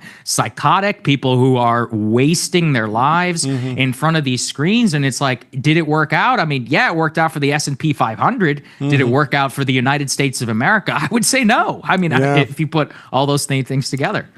Yeah, it was interesting. Ryan Cohen from GameStop came on the show on Monday. He was crazy. He didn't say this explicitly, but he was basically seemed generally in favor of just stopping all AI research. Well, I thought you were going to talk about his take on Call of Duty. He was like, I don't. What did he say? He was basically like, I don't want people playing Call of Duty. Like, I don't want kids playing Call of Duty, which is crazy from like the GameStop guy. He's the CEO of the company, but he had sort of a similar like anti-video game take. Like maybe it's not as safe as people think it is. Well, I mean, if you guys talk to teenagers and you're like, how do you guys hang out? A lot of them will be like, oh, we don't hang out very much, but we play a lot of video games together. Sorry, that's bad. All right. That's I mean, bad? it's weird. It's weird. Wait, but what about all the dudes? I'm sure you know some of the guys who have been like one shot by golf. Where they're just golf is their whole personality. They just are all they do all day is think about golf, and then on the weekend they go golfing. It's similar, is it not? No, it's not similar because when I said video games, what I said is they're at home playing online with their friends. Yes. Now you guys, we're all relatively the same age. Yeah. Online play was not around that time. So what you would do is you would gather at a friend's house. Yes, it was the LAN still party. pro-social. Yeah, Exactly. It was couch co-op. It was a thing when I was a kid. But I lived somewhat in the country, and so before anybody could drive, it was like your parent wasn't necessarily. It was tough to get around, basically, and so video games were a way that you could hang out with your friends, and otherwise it would have just been hanging by yourself or whatever. Maybe that's better. Maybe. I mean, I don't know. What did they what do would in get the you 80s? to? What would You know? get? Is there any? Can you imagine any scenario that would get you to change your mind on AI? Because I'm with you. Of right now, it feels like AI is like the current state of AI in terms of products that people use and are an everyday part of their life is just an extension of big technology, right? OpenAI has the aesthetics now of a big tech company. They launch products like they're a big tech company. They have a user base like they're a big tech company.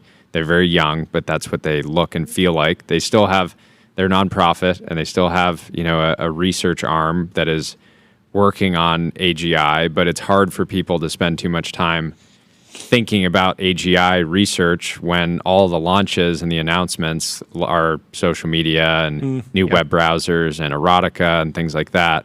And so, but I'm curious, and this is something we are always trying to tease out on the show, is people that come on the show to talk about AI typically have some AI to sell you, or they have a startup equity to sell you that's sort of predicated on these sort of more utopian visions of AI.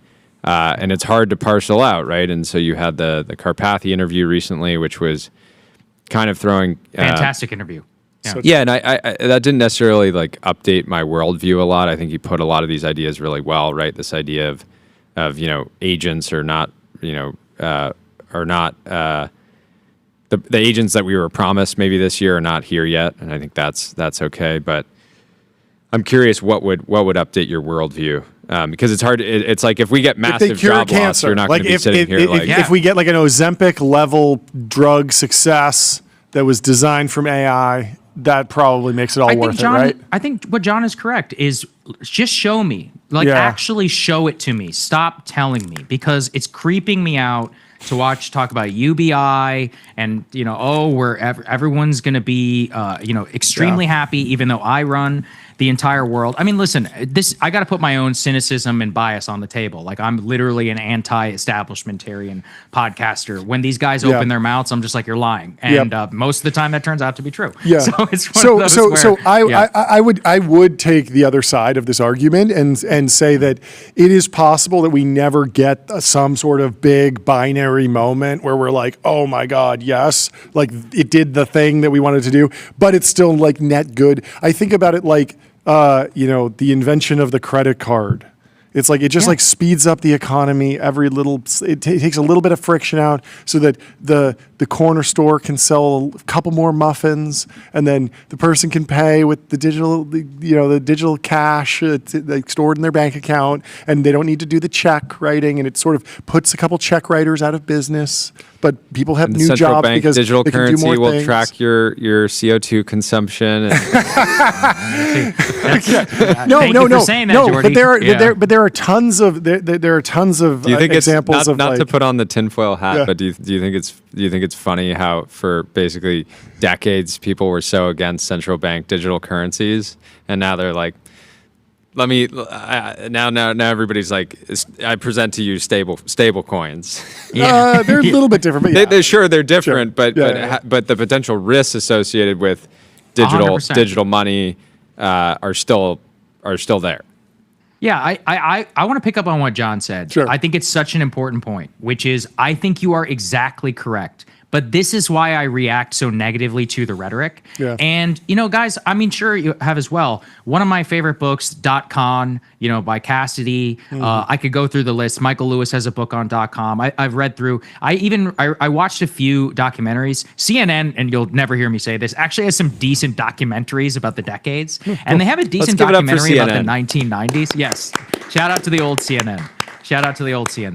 They had a great documentary about the 90s, which I watched, and the same level of enthusiasm they were talking about the information superhighway is quite literally matches much of the rhetoric of today. I'm too young to actually have experienced much of it on the airwaves, but the same way and the fervor which was fueling so much of .com just seems...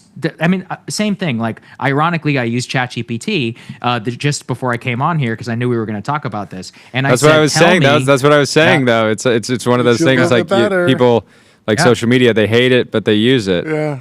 Well, I don't hate Well, ChatGPT. wait, but what was your I just finding? don't. Yeah. Oh, my finding was that we are mirroring almost exactly the same levels of tech stock growth from the year 1999 of the entire S&P 500 of stock gains and similar ones in terms of our GDP. If anything, the GDP number is higher today. So the systemic risk, which matches their rhetoric, and that the risk itself of the fact is, John, what I've probably been texting you the most about is these round tripping vendor finance deals. And you made a great point to me privately about ASML and how vendor finance itself is not necessarily a negative term in and of itself, but it's really hard not to go and read the story of Cisco and to say, hey, if we have very similar type of downturn and reduction of expected revenue, I'm not saying OpenAI itself will go bankrupt, but that itself is fueling the entire retirement portfolio of the whole country, not to mention GDP, interest rates, everything is banking on this one sector. I think that's really dangerous.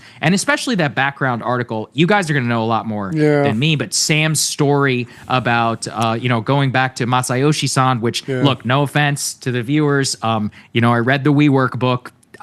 I'm just saying. I'm not saying I trust the guy's Well, judgment. credit on Masa with WeWork. Masa never really got a markup, right? Or maybe he got one or two, but not a lot on the real dollar. No, he was buying the top.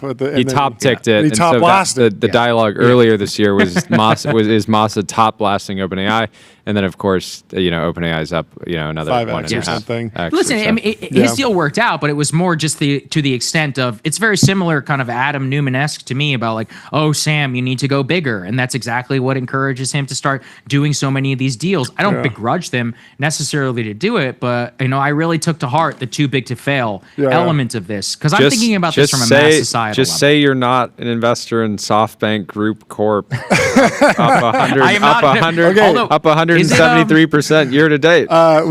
So we have Jordan Schneider from China Talk joining in just a minute. But the last question I want is the update on obviously you believe there's an AI bubble. Is there a media bubble? Is David Ellison trying to build one? Like what's going on in the media landscape? We were trying to map it out earlier, taking you through new media, neo media, traditional media, the legacy media, the mainstream media. There's so many different phrases. Like what's the most interesting story in media in 2025? Because we've already had the story about like we're leaving the mainstream and going independent. Here's my counter take, which I really came home with the gambling story recently at NBA. Yep. There is a new media bubble, and it's in sports, and it's entirely because FanDuel and DraftKings have propped up way too many people with opinions. And when there is even a modest pushback on prop bets and the rest of the bullshit that these sports books are allowed to send you, pardon my take, and maybe 2 or 3 others are going to make it. Everybody else is going to get wiped out. There are way too many sports podcasts if you're out there. And in my opinion, the biggest bubble is in sports media right now, entirely inflated by the gambling industry. Yeah, Even a modest do you have any pushback sense dead. what This is a percentage great of take. advertising revenues in sports I thought podcasting is They don't publish gambling? it, but it has to be like venture 70, to say 80%. 80 to 90%. Yeah, I would say I mean, 80 to 90%. I think the Pat McAfee deal was maybe 50% paid for by sports betting. Well, I have a startup to and- pitch you. There's a new startup that launched that allows you to bet on your bills, OnlyFans, child support, and last night Ubers. Wipe them from your credit You're gonna card love this. by This is- playing your favorite this is casino designed games. to enrage all Soccer from and the Jetty. all from the comfort of their app. Are you? So if you have a big OnlyFans I'll short bill, it. you can gamble it away. You can gamble it away. Like, imagine. double the or investor nothing. in me. Yes. The investor in me wants to Stop. The investor in me wants to buy Stop. that company. You need a because vice clause on that- your own investments. Yeah. You're right. I mean, I've said, as much as I preach against this stuff, if I actually had to open a business, it would be called game day loans, like instead of payday loans, and it would float sports bettors who are out there who need Game like day an 18 to loans. 25% interest. So that's a free idea out there. Game day loans. I'm telling you, it'd be a gonna $1 billion happen. company. It's gonna happen. Oh, it's happening. It's gonna happen. Yeah. If you want to sell it to FanDuel, you're ready. Yeah. What's your last thing? What's your kind of like timeline on this sort of tension bubbling up around data centers and slop and the build out overall. I have a very clear It's idea already of how like how bubbles it build can get in the more private it can get markets. more it can get a lot more intense from here. It'll go don't you think? national in 2026. The Democrats are going to win a decent amount of elections. Okay. Anti-tech is already a small d Democratic issue. They're going to start hearing a ton of it at town halls. It's already happening, and 2026, 2027 is when it's going to happen. And on the right, you're tracking like Marjorie Taylor Greene or Josh Hawley. Like who's going to be leading the front there on the right? It'll probably be Tucker Carlson at the Carlson. top. Okay. And from that point, it will flow to the Marjorie Taylor Greenes, the Josh Hawleys. Got I'd be it. very curious to see where JD lands on this. Yeah. Actually, where David, I mean, is a central figure in Sachs, MAGA you right mean? now. Yes, David Well, Sachs. totally. Yeah, but I'm very curious to Sachs's see where it point, goes. Sachs's point, I think from earlier this week was that without AI, you have basically zero GDP growth. Yeah. So I think he's Yeah, taking I know. the side That's of the problem. That's well, and listen, that's not his fault. He's the AI advisor. He should be making that point. But if I want to lead our country, that's not the sell I'm making, because what we have learned over the last we need to 25 prop up years the is economy that so the you can growth- lose your job. Yeah, right. Exactly. There you go. That is the end all of this entire conversation. Okay. This is the final boss of the anti-tech wave. It really is potentially the final battle, Yeah. and it's Very gonna be crazy. And I'm excited to have many more conversations. The singularity will I would be, love to. Yeah. We'd love to have you back. This is so much fun. Thank you guys I for love having me. this. I really appreciate it. Yeah. Always and, welcome. And congratulations on all your success, obviously. Well, I've been once doing I this shit for actually 7 dig- years. Nobody gave me a Sunday New York Times profile. Okay, so well, I think it's I don't time. know what's going on here. we but- know a guy. Yeah. We got to make it happen. Well, thank you so much. Have a great Thanks, weekend. guys. We'll talk to you soon. Cheers, Sagar. You too. See ya. Before we bring in Jordan Schneider from China Talk, let me tell you about Linear. Linear is a purpose-built tool for planning and building projects and products. Meet the system for modern software development, streamline issues, projects, and product roadmaps. Let's bring in Jordan Schneider from China Talk. Jordan, how are you doing? I'm doing all right. You should have kept me on with that last guest. That was great. I know. Yeah, I know. I would we love to started just- doing a I little would bit of love to that just- earlier this week. We had like Brian Armstrong and Brian Chesky kind of next to each other for a little bit. Call him back in, because the answer is we will all be so distracted by our AI boyfriends and girlfriends that we won't be stressed out about losing our jobs. I mean, think I actually Maybe that's it's the move. it's very dark, but I think that the world is so entertained now that almost nothing matters, and it's sad. But no matter how dark certain futures could be, it's expected that everyone will have infinite entertainment constantly, and it's so much harder for people to stand up and protest and try to create change if you can go back to your phone and oh, here's another funny video. Yeah. I just saw Stephen Hawking's at the X Games and it was awesome, and I'm going to send it to a friend. And It actually is awesome. Though. It is sick. It's really sick. It's totally worth paying a lot for that. totally worth the extra that clip is the $2,000. duality of TBPN. I haven't even seen my dog do it back and yet. forth. just wait. Once I see my dog at the X Games. No, I think so- it's important. I Sign think me up. like you can't. I continue to be a firm believer that technology is a massive net positive for the world, but it has a dark side, and it's important to talk about it, and will be important to continue to talk about it. And It's numbing. There's like a taking antidepressants Yeah. lens to it, right? Where you just kind of feel less if you get these dopamine hits. And we have not evolved Yeah. to have the dopamine hits within literally 5 seconds. Anytime you feel bad about yourself or bad about the world or something that happened around you, or someone disappointed you in your life, it's like, oh, okay, like instead of like addressing that or going to protest, to Jordy's point, we can be consoled by these things that live in our pockets, and they're only going to get better at it, which is the sort of I guess awesome. This is the worst. This is the worst the dopamine feedback loop will ever be. This is the worst the infinite jest will ever be. Do you think China is less dopamine addled, like brain rotted? Because we hear it these feels a little bit. about, no brain rot TikToks. Yeah, or no their video TikTok games. is just science videos. It's and just absolutely not. Yeah, right. Absolutely not. I mean, look, like who needs opiates for the masses more? Like a country with 20% youth unemployment, or a country that has like 3.5% unemployment? I think the party has successfally kind of like Wait, which numbed country out has 20% unemployment? China. youth unemployment. Yeah, which country are you talking about? Well, yeah, let AI run for an extra year or two, I guess. But those are rookie numbers. Like if you told me that was America, I'm not that far off. I've heard that the numbers are going up. They might have spiked. No, obviously, it's but not no, that bad I think there is. I think the sort of it's fun. You guys should have Jasmine and Son on. I asked her We have this, to. We have to. because she just came back from a trip to China. Yeah. I was like, who walks around looking down at their phone more, people in the Bay or China? And she couldn't really distinguish between the two. It was identical? I don't. Just like equally sort of like Yeah. zoned in while walking down the street. You are like simultaneously swiping. Ben swiping Sand in our videos. chat says iOS liquid glass is the best line of defense against phone addiction. I totally agree. It's just like the worst software Apple's released in so long, and it just makes using your phone worse. So I hope my screen time is going down. Don't worry, Johnny Ive will come in to save the day, Jordy. We won't be safe. That won't save us for long. Yeah. Okay, wait.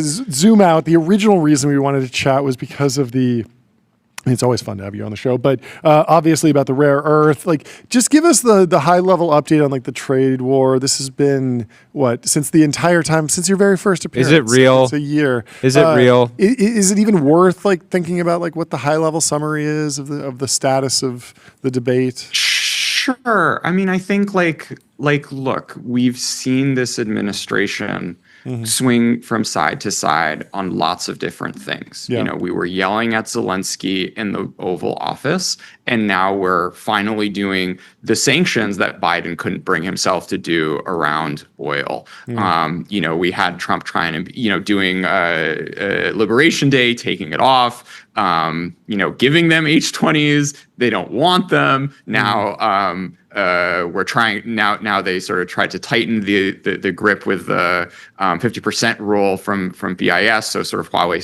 subsidiaries can't buy equipment, and China came back with rare earths. I think the sort of the fundamental fact is that like both countries have both countries have the ability to do significant economic harm to each other, and it's a bit of there's an aspect of playing chicken, and there's this kind of question of escalation dominance, like which side can take more pain and which side really cares more. And both of them have basically a ranked list of tools in the tool chest, chips on the poker table, and something like, we're not going to sell you rare earth is extremely painful to America, maybe not that painful to China.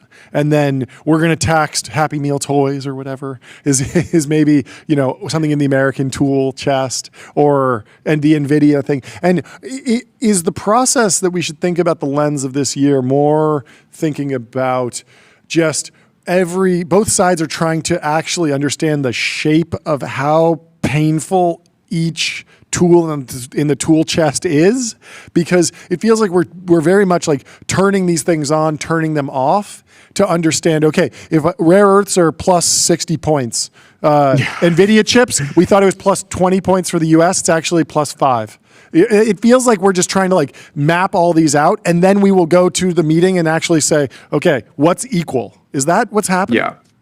Well, the problem is, I think Xi has had a long-standing goal, which he's repeated in speeches numerous times, that he wants to make China more self-reliant. He wants to make the rest of the world reliant, more reliant on China. And the problem with what you're seeing out of the Trump administration's policy towards this is what they're optimizing for changes literally week to week. So, tariffs are for revenue. Tariffs are for, this trade war is to bring manufacturing back. This trade war is to actually help NVIDIA gain market share in China. The trade war is to crush the Chinese semiconductor companies. And the problem is, it's like, it would be easier to sort of get to some sort of equilibrium where each side is just going to run as fast as they can at their things. Like, if this administration had a sort of grand vision that it was working towards consistently for. But I think the dance that we've seen now play out over, they've met each other like 15 times, is it seems like the negotiators, every time they go, are actually operating under kind of like a different incentive structure. So, and I think this just plays to China's benefit, because the fact of the matter is America has an enormous amount of power and leverage that it could bring to bear. But the first time that China bit back, in the case of rare earths, that kind of really freaked out the Trump administration, and it showed. And sort of the so what'll be interesting. To make this, sorry, yeah, please. Yeah, to make this more tangible, like how is this netting out for China's AI industry?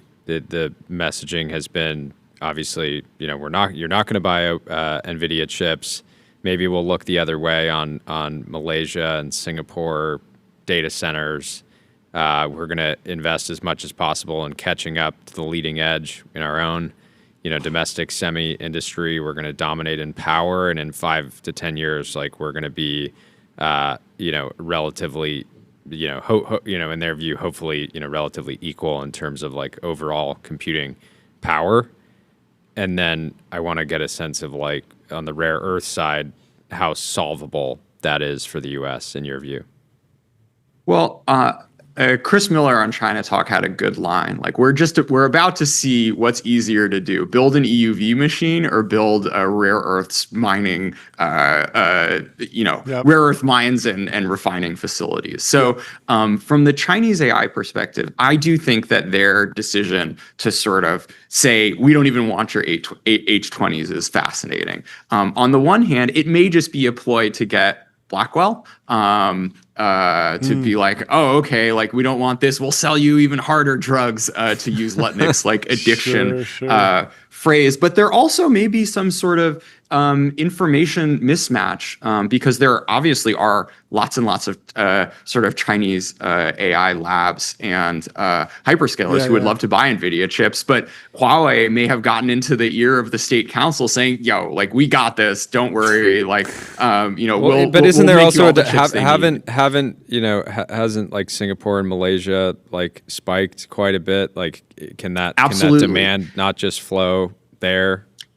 Yeah, so it turns into a bit of a bridge, and this is something that the administration seems to be. Well, look, if you're fine selling the chips into China, why not just sell them into Malaysia and Singapore? I mean, I for one am more comfortable with that as a kind of intermediate step. But the problem with that is, like, what you're doing is providing this bridge for all these competitors of the U.S. AI stack to kind of like keep developing and stay on the frontier, such that when Huawei really is able to scale, potentially is able to scale to a level to compete with NVIDIA, you have these firms still running. And the question I really want to know is, like, look, if we want to sell the AI stack to the world, why aren't we selling like all of it? Like, why is it cool that we're just doing the NVIDIA stack, and then like we're allowing NVIDIA to do partnerships with like Alibaba Cloud abroad and like sell that into Malaysia? I mean, it would not be that hard to say, okay, like, you want NVIDIA chips, you should also be working with American hyperscalers, and you should be buying from AI and buying Western models. That seems to me to be like there aren't too many alternatives on the table. The U.S. does have the leverage there, and I think it's a shame that that's not the line we're pushing. We're instead just sort of like ending the monopoly of the AI stack at the chip layer and letting the clouds and models just go whichever way Do they you think will. America needs a deep seek for energy, an American deep seek for energy, right? So what that would mean is like, what did deep seek do? Like they jumped to our frontier. Yeah, so if Jordan Schneider is the Marrakesh of the cheap, deep state. Yeah, really cheap, What? really fast, and but they stole like our fundamental thing. They're like, we need to steal how fast they can build energy over there and make it an American company. So however they build or just stuff, like invent nuclear fusion. Yes, John. well, it's not nuclear fusion. I have a no, feeling it's something that they're doing, right? Aren't they installed? They're growing way more energy. So what is the company absolutely. that's doing that over there? What's the organization over there? What do they have that's special? Let's copy that. Is that possible? I mean, the answer is like, it would like, the reason I went to nuclear fusion is like, it would be really nice to have a shortcut because the answer is like really boring and frustrating. But don't It's you like think all this America will? regulatory stuff. Don't you think That's America so will just ridiculous. get lucky, like we always do, discover some novel method of energy? But we always, anytime we need a resource, we just find some of it. I feel like we'll have. yeah, Well, this I've is been the- hearing about this. Yeah. This is the whole Tyler Cowen thing. Like, do not underestimate the elasticity of supply. It's not just finding it, right? It's like all of these, global capitalism is now scared of their dependence on Chinese rare earths. Sure. And they kind of got a taste of that in April. They should have learned their lesson in 2014 when China did this to Japan. But now it's really real. And now, all your VC friends that come on the show are going to understand that this is a much more investable, finding like the solution to ytterbium and like, manufacturing like lab grown diamonds. Like people are going to be willing to pay a premium for that stuff in a way that they maybe weren't. Even 6 months ago. Why now, are so. lab-grown diamonds important? There is actually a Cyan Bannister company, Long Journey, is in something called Diamond Age. They do Amazing. lab-grown I mean, diamonds. but is that important in the rare earth context? Yeah. It's an input to, I think, UV China. machines? This is actually one of the ones that the world is doing okay on. China has like 70% of the market, but yeah, it's part of the sort of it's used in fabs. It's part of the sort of manufacturing process. Yeah, that makes a lot of sense. How are you tracking the backlash to data center build out? We were just talking to Sagar and Jetty about this. Like he thinks that like there's going to be a serious backlash. What's the deep state saying, Jordan? So here's the answer. You saw these. You may have seen these articles come out with the Secretary of the Army talking to PE firms about how they're going to lease out land. It's like, all right, well, let's just that Dan let's just build this Driscoll? stuff on. Yeah, let's just build this stuff on TBPN military guest. bases. He's been on our show. Yeah, no one's gonna complain if it's just like in the middle of nowhere. Yeah, you'd think so. And you can pollute all you want on those. There are all these sort of regulatory exemptions for these places. I think the money's gonna find a way. The problem with this is like, sure, the NIMBY stuff is useful when it's like when it's like one neighborhood, right? Yeah. Or two neighborhoods. But like you can put this stuff almost anywhere and it is like 97% as useful as if you get to build it in Virginia, right? Yep. So I'm not all that pessimistic. I think, okay, maybe a few localities will be like loud enough to kick it out, but America's pretty big. There's a lot of places. I like that. What do you think is going to happen on the humanoid front? We saw this really insane demo of a Unitree robot that was transitioning from walking to like crawling like an insect, and now Unitree is selling in Walmart. And it just feels like we're going to repeat the DJI thing where we let every American have a humanoid in their home that a Chinese humanoid in their home, and I'm sort of surprised that we're running this back. It's interesting. I mean, there aren't real competitors at scale for the consumer market in the US yet. I mean, there are very straightforward regulatory things that the Trump administration could do to ban them.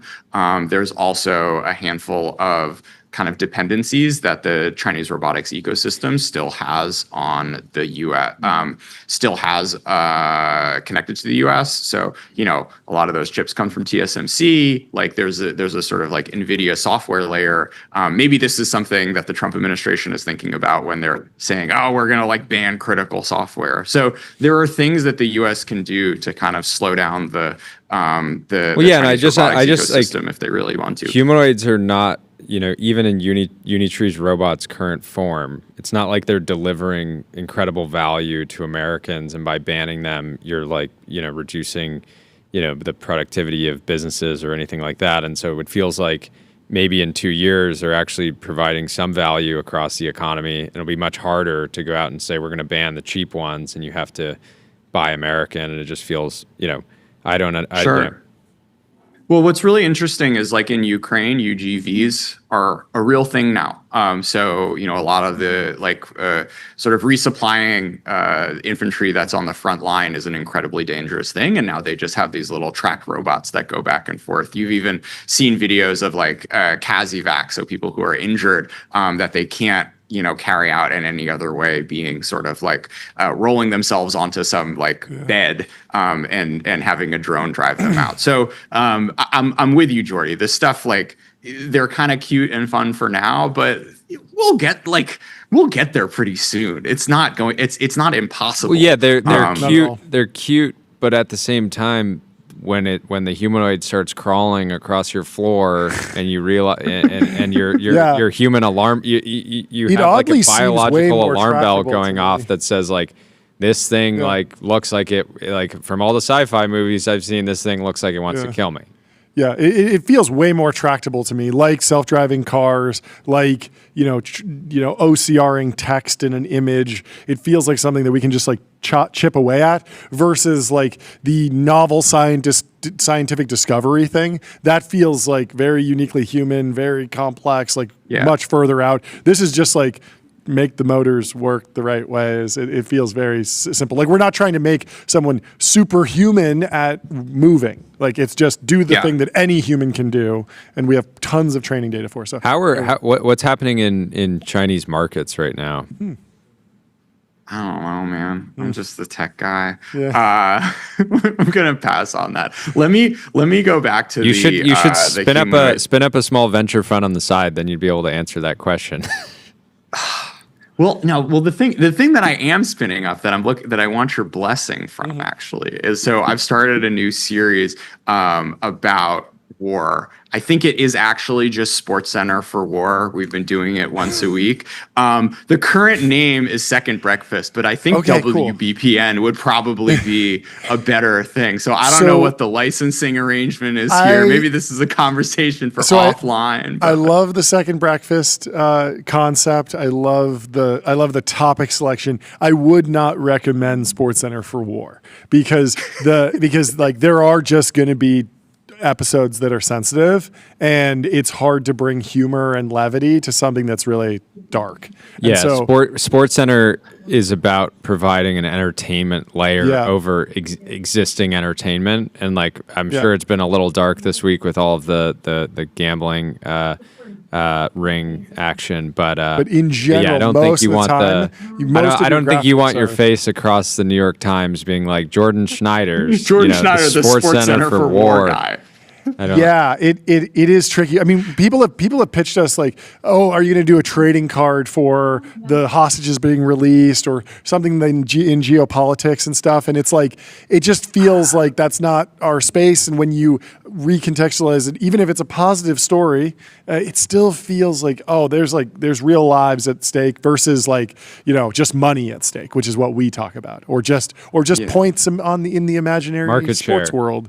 In the literal sports world, it is just a game. Yes, it's extremely high stakes at the Super Bowl, but it is just a game, and so you can have a lot of fun with that, and you can also have fun with just some VCs who are writing checks. But the war thing is it requires a little bit more sensitivity, I think. Yeah, it's interesting because this community is just chock full of dark humor. Sure.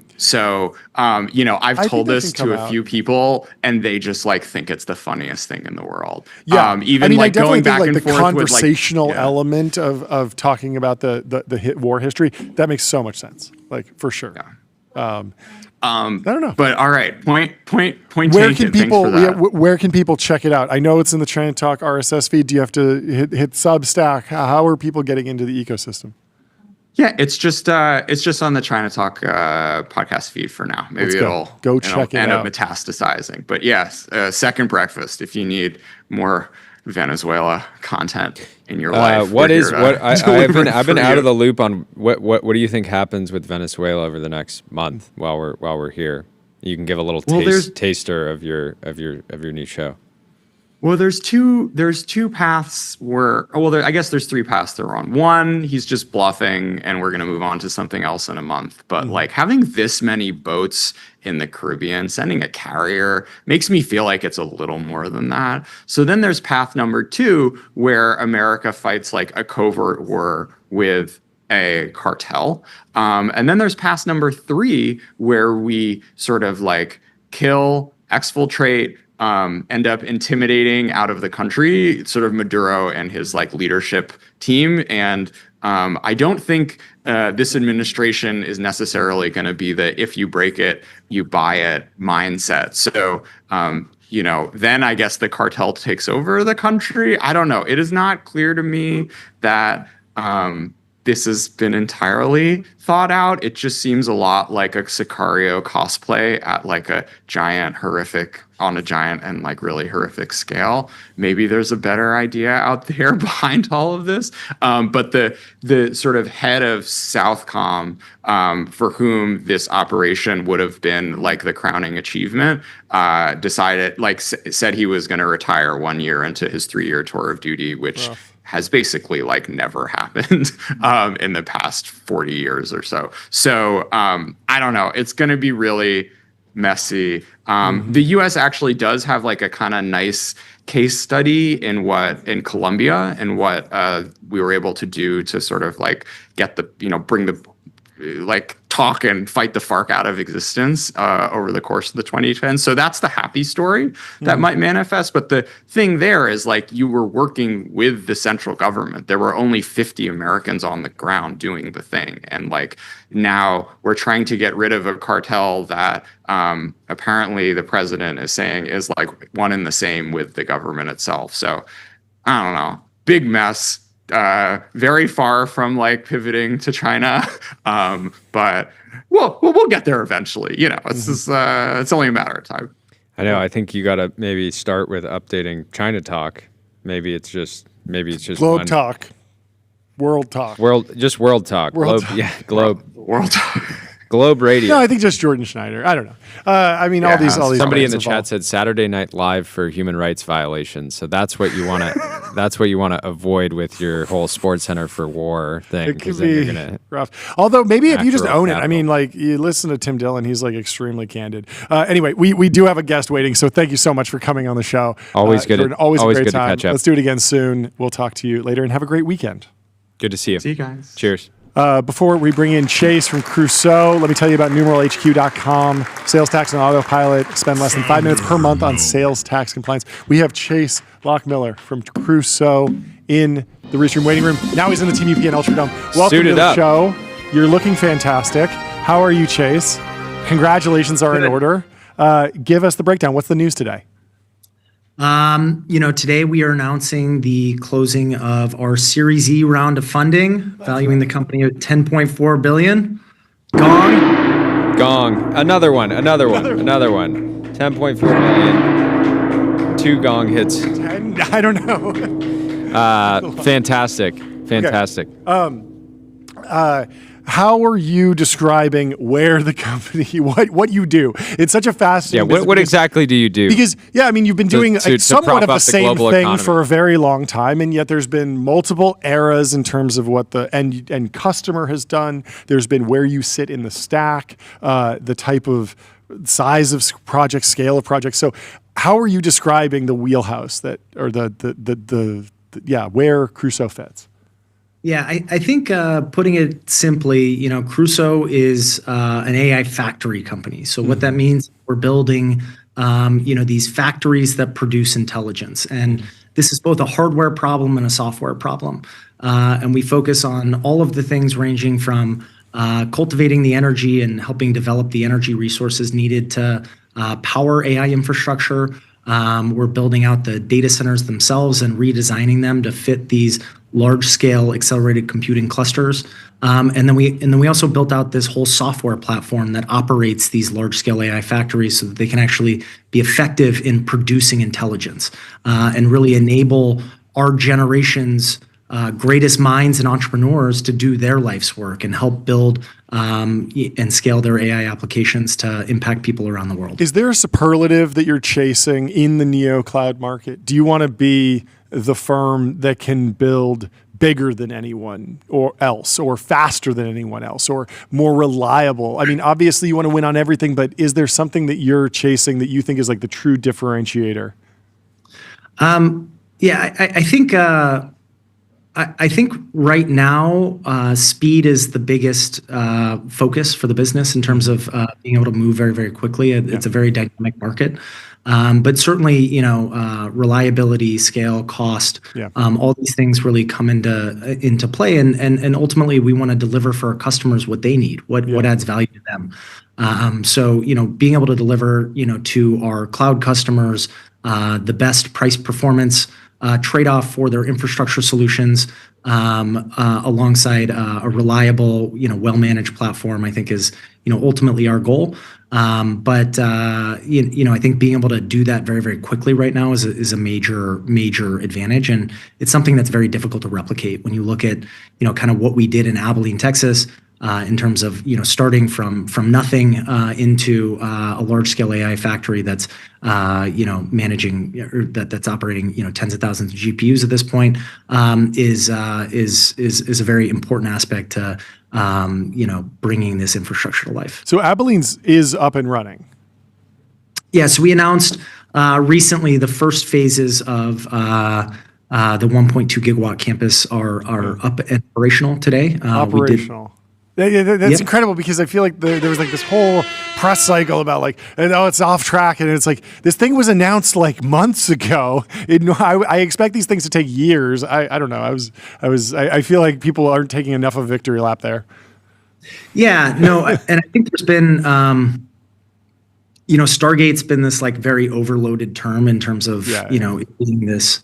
It's a company. It's a site, it's a concept, it's it's like, what is Stargate? I'm still not entirely sure, but there's I think we got wrapped up a little bit in the rumors swirling that this thing's behind, or that the company is behind, but the project has done extremely well. People took the most expensive, the most ambitious vision and the shortest possible timeline, and that became what you were measured against, basically. Yeah. And so it was like, unless $1 trillion is in the ground working in 6 months, like it's over. It's like, wait, we never said that. We said it rightfully had a lot of pressure because the project got announced via the president. That's not very standard for a launch. It's a good tip for startups. If you want a spokesperson. The president would be a great one. Tyler Cowen has a quote that's been going around quite a bit recently, which is like, don't underestimate the elasticity of supply in the context of, and it's been going around in the context of energy. It feels like Crusoe was started on this idea of like, there actually is a lot of energy out there, and there's real demand for it. You just got to go out and find it. How much is that ringing true? And as you kind of evaluate, new sites and opportunities for your business? No, that's absolutely the case. And I think that's one of the things that set us apart and enabled us to move quickly and build at scale, is having this energy first approach to developing the infrastructure. Yeah. Part of our announcement today was announcing our energy pipeline, which is in excess of 45 gigawatts at this point. And putting into context, the Abilene campus is 1.2 gigawatts. So it's orders of magnitude larger, or an order and a half of magnitude and larger in terms of overall capacity there. I'm in New York City today. It's something on the order of 8 New York City's worth of power. So it's a very substantial amount of power that's going to be required fundamentally for AI to scale and to really reach the ambitions and hopes of the industry. Last question, we'll let you go. Last time you were on, we kind of walked through a little bit of a debunk of we're going to run out of water for data centers. What's your current thinking on the story that's emerging around like data centers are going to drive up my energy prices? Is that solvable on the short term? Is this going to be some short-term pain for long-term gain? Is it something that you need to rethink regulation or just speed up building of new energy? How are you thinking about that question? Because it seems like it's going to get bigger and bigger.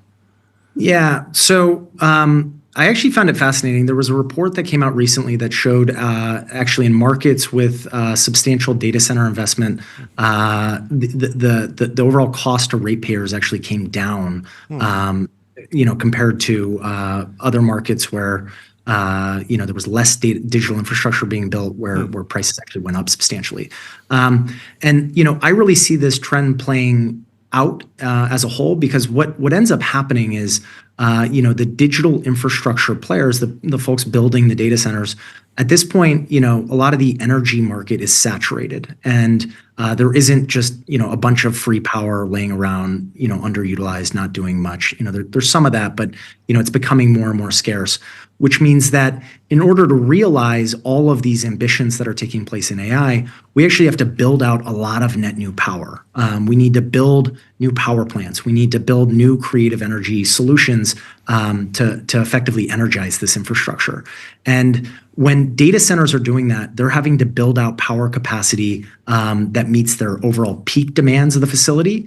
And as a result, it ends up, with some incremental power that is being underutilized and can become an asset to other participants in those energy markets, and really actually bring down their overall cost of power because there's more abundant power. And that really goes in line with, the Crusoe mission, which is accelerating the abundance of energy and intelligence. We really view those two things as the key pillars of progress in this chapter for humanity. Yeah, I love it. I think it's definitely, there's a bunch of different political frameworks where you could use to understand where this is going, but it feels very solvable. One last question that probably would take 10 minutes to properly answer, but how much are you banking on nuclear on a shorter time horizon, if at all, talking, 5-year timeline? Yeah, so we're really excited with a lot of the advancements happening in the nuclear space.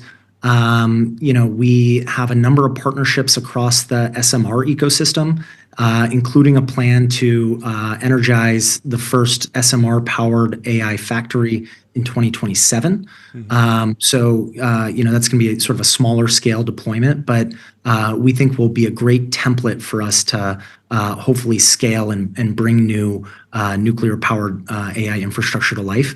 It's also, this has been a huge priority for Chris Wright in terms of, helping create a regulatory framework for nuclear and sort of reevaluating the NRC, the Nuclear Regulatory Commission, in terms of how do we actually enable the private sector to build the energy necessary to power demands of society, data centers, being a big component of that. So, very excited, and I think it's going to be a huge win. And then, there's also the big nuclear plants that, I'm excited to see come to life again as well. Westinghouse, is announcing, a number of very big APW1000 campuses that, we think will play another big part in terms of getting the power we need for intelligence. I'm very excited about that. I hope that we get all those campuses online as fast as possible. Well, thank you so much for coming by the show. Sorry to Great keep to get the you update. late. We will talk to you soon. Congratulations on the match. Congrats to the whole team. Guys, Awesome. always milestone. great to see you. Yeah. Fantastic progress. Thanks We'll so talk to you much. soon. Have Talk a great soon. weekend. Cheers. Up next, we have Tucker from Orion Technologies. We are running a little bit behind. Let me tell you about Fin.ai, the #1 AI agent for customer service, #1 in performance benchmarks, #1 in competitive bake-offs, #1 ranking on G2. And let's bring in Tucker for a quick hit of the gong. Give us the news. Tell us what you're building. We Welcome to the show. would love to ring the gong for you. How are you doing? I'm doing well. I can't hear you really. It sounds like you're speaking in slow motion. Oh, Check, odd. check. For some Check. reason. 1, 2. Orion Technologies, you're coming out of stealth. Would love to hear about the raise. If you can take us through just the high level, we can ring the gong, and maybe we can try and have you back on later. Do we have Tucker? Let's see. We might need to move on if we have technical difficulties. We can always have you back on the show another day. Should we move on? Mallet. Can you guys hear me? We can hear you. We can hear you great. We can hear you great. Let's All right. see. I can hear you guys, but it sounds very slow for some reason. Okay. We'll let you do My it. name's One Tucker. question. Yes. I'm the CEO of I'm the CEO of Orion Technologies, and we're coming out of stealth after a $3.5 million pre-seed. Let's go. Jordy, ring that gong. Thank you very much. Take us one level deeper about the problem, the solution, what you're building, and then we do have to move on. But please give us a little bit more on the progress of the company, some of the decisions that you've made, how you're thinking about building the company. Yeah, so we are building essentially the interoperability layer for manned and unmanned aircraft. So what does that actually mean? We enable manned and unmanned aircraft to communicate, coordinate, and deconflict. And we're starting with heterogeneous assets, so drones built from different vendors within cities and around airports today. Mm-hmm. Congratulations. We're going to have you back on later. We'll do a technical check next time. But have a great rest of your day. Have a good weekend. And congrats on the race. Congrats on the race. We'll talk to you soon.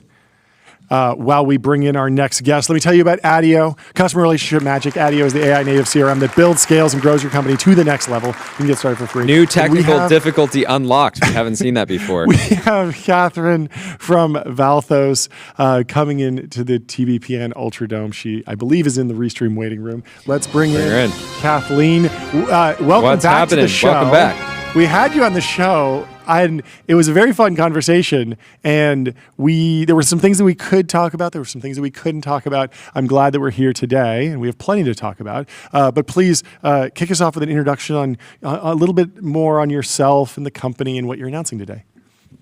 Yeah, last time I was here, I was so stealthy, but Yes. now very excited to announce what we've been working on. I'm Kathleen. I'm the co-founder and CEO of Valthos, which is the next generation biodefense company. So we are trying to build infrastructure for American biodefense.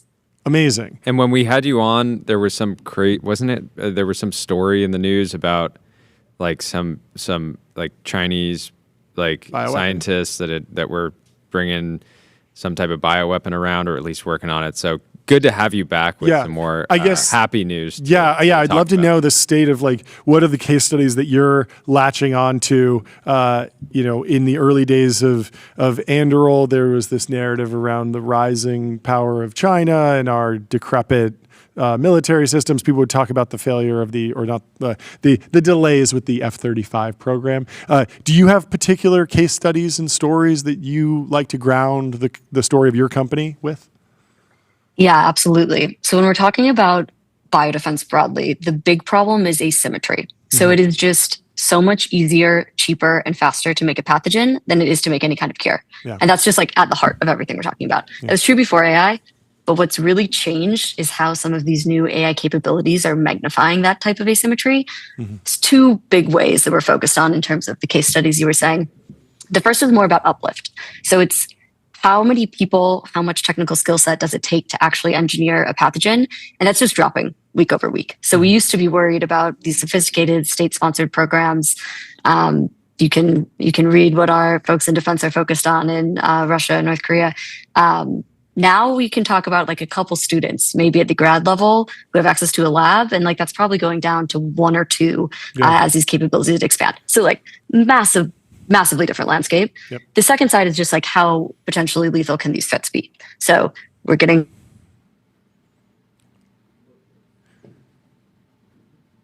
I think we have more technical difficulties. It's a technical difficulty day. Oh no! It's Friday. The internet is slow, but you're back. I'm back. Please, maybe I can reframe the conversation, not to kind of just cut you off and restart, but. People have been saying we need an Anduril for bio for a while. Is that an appropriate moniker? And maybe we could use the Anduril example as understanding a little bit deeper on what you want to build, because I think of Anduril as very much, separate from Palantir. They're building hardware. They're building specific programs of record for the DoD, competing against the primes. Are there companies that you're going to be competing with out of the gate? How do you think about the shape of the business as it grows? Is this on our side? Are we having technical difficulties on our side today?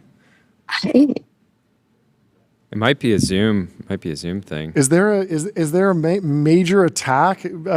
Let's flip over to the production team. What do you guys have to say for yourselves? What's going on? I don't know. Is it AWS 2.0? Tyler? It could easily be us. I seem to be back now. Okay. I think we have. I think All you're right, back. one more chance. Okay. At talking about the Anduril comparison. Please. I would say probably much closer to Palantir than Anduril. I mean, one of the obvious ones is like what does our product look like? And we're talking about software. And how we bring like the best frontier capabilities to both understand what a threat is and then very quickly design a countermeasure to it. How do we take those things that are largely in academic labs, emerging really quickly, and put it into something that's operational? Yeah. That could actually react in the time as real-time data flows in, and you actually need to design a countermeasure. But in terms of the overall, do we need private sector innovation in this space? Absolutely. Like the people in defense and health that are absolutely at the front lines of this, keeping us safe now. The pace of biotech innovation is so massively outpacing our ability to react to it, that like we have to start bringing these types of tools to really augment the defenses that we have today. Yeah. Question from the chat. Trey asks, Moderna designed the C19 vaccine in 2 days into clinical dev today. The slow part is often validation, trials, manufacturing, and access distribution. Is Valthos solving for that for biodefense? Thanks, Trey. Yes, I think a huge part of it is how accurate you can make predictions that are coming from computational models.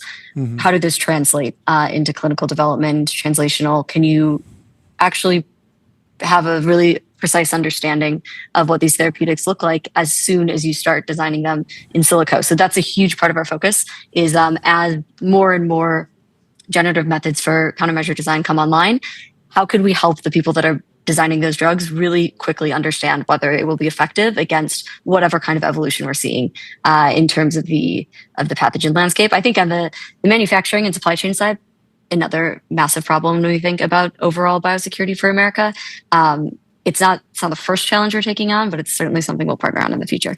How do you think about I don't know, there's like ISR versus like actual bombs or something in the Anduril context. Like Palantir might make a map of like where all the bad guys are, and then Anduril might be the one that builds the missile. How do you think about like, does America have the ability to pull up a dashboard of every different strain of flu that is at LAX right now?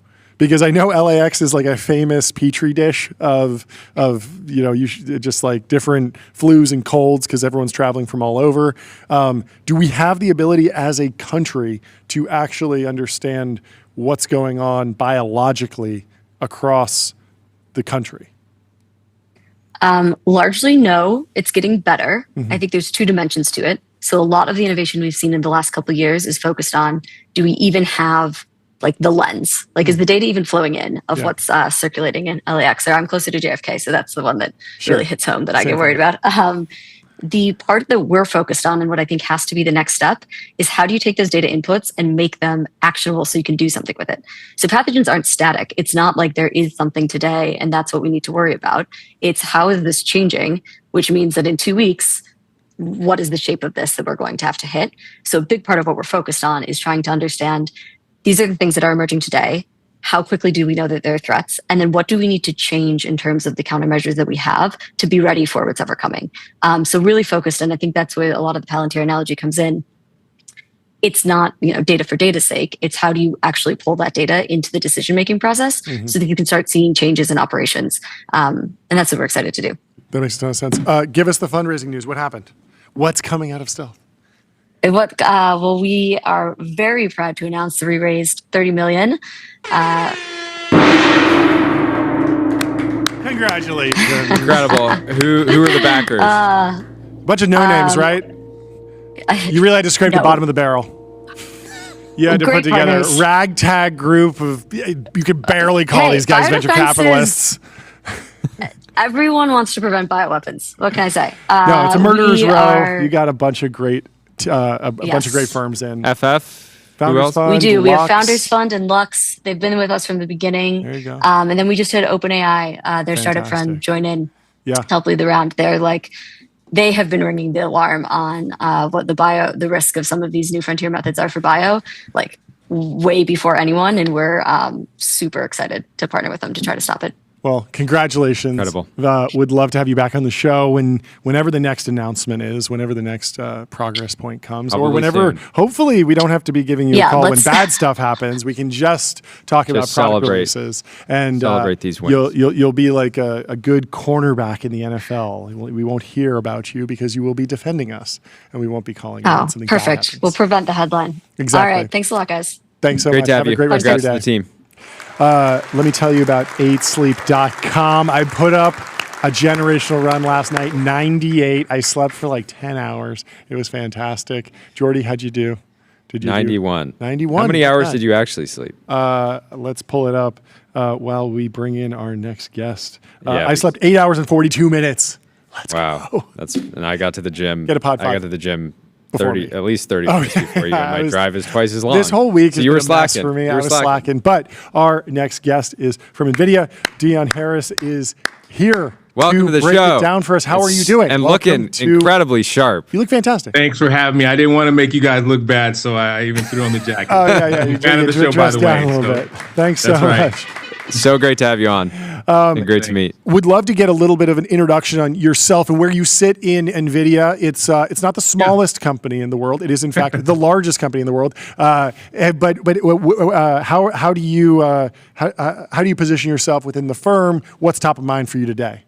Sure. Thanks for having me again. So, Dion Harris, I'm the Senior Director of our HPC AI and Cloud Solutions Group. So, not a very imaginative marketing name, which means I run a lot of our HPC, Scientific Computing National Labs. Obviously, we're here in DC, so lots of engagement supporting a lot of our national labs, both here in the U.S. and across the world. And of course, AI and cloud it speaks for itself in terms of a lot of our hyperscale clients, as well as the cloud providers who are building and delivering on our platform. So, engaging with a lot of those folks, partners, customers, and internally, obviously, to bring those solutions to market. Yeah. How big do you have like a headline number that you're thinking about broadly for just AI infrastructure? It's the hottest topic these days, but how do you think about forecasting AI infrastructure and where we'll be in a few years? Well, I think Jensen has been on record, and I think it's a pretty sound sort of estimate. We expect it to be about $3 to $4 trillion in AI infrastructure spend. Yeah, that's a big number. It's with a T. So, and I think what's really driving that, and I've been listening to the show and here, there's a ton of demand for how and where AI can be put to use. Of course, we're familiar with the chatbots that we use and to speed up our email communications and to review and spell check. Those are great use cases, but what's really exciting is when you see it being used to detect new drugs. And so there's new use cases that are happening in drug discovery all the time. I do a ton of work with national labs and seeing how it's being applied to climate and weather, being able to replace a lot of our old numerical-based approaches. And so using AI to go and tackle really big problems that we all care about, even if we don't see and use those applications every day, we're impacted by them, right? And so what's really driving that number is, like I said, also looking at how AI is being brought to industries. You're going to hear a lot about next week when we announce at GTC how we're helping industry adopt AI. And this is really important, not just in terms of the bottom line of U.S. companies, but really making the U.S. competitive in a global scale, right? Making sure that we can deploy and run and build and manufacture at an efficiency that makes us competitive on a global scale. And so that's really going to be a lot of what we talk about here at GTC next week. Do you have one of the easier jobs in tech? Just because if I'm a data center operator, I have to answer questions about, am I using natural gas or clean energy? And if I'm an inference model creator, I have to answer questions about, are the answers truthful or are they fair? Or am I generating something that's valuable or am I generating slop? But NVIDIA, I feel like, has the perfect it's just the perfect business because you're already optimizing for the most efficiency. So no one can say, "Oh, well, you're not taking energy efficiency seriously." Like that's the entire point. And no one can say you're unprofitable. and no one can say you're unprofitable. So like, how are you feeling good right now? Are you feeling happy? I don't know. Yeah, So what's the I energy think- like even internally at NVIDIA? I'm curious. It's got to be such a wild environment. That's great.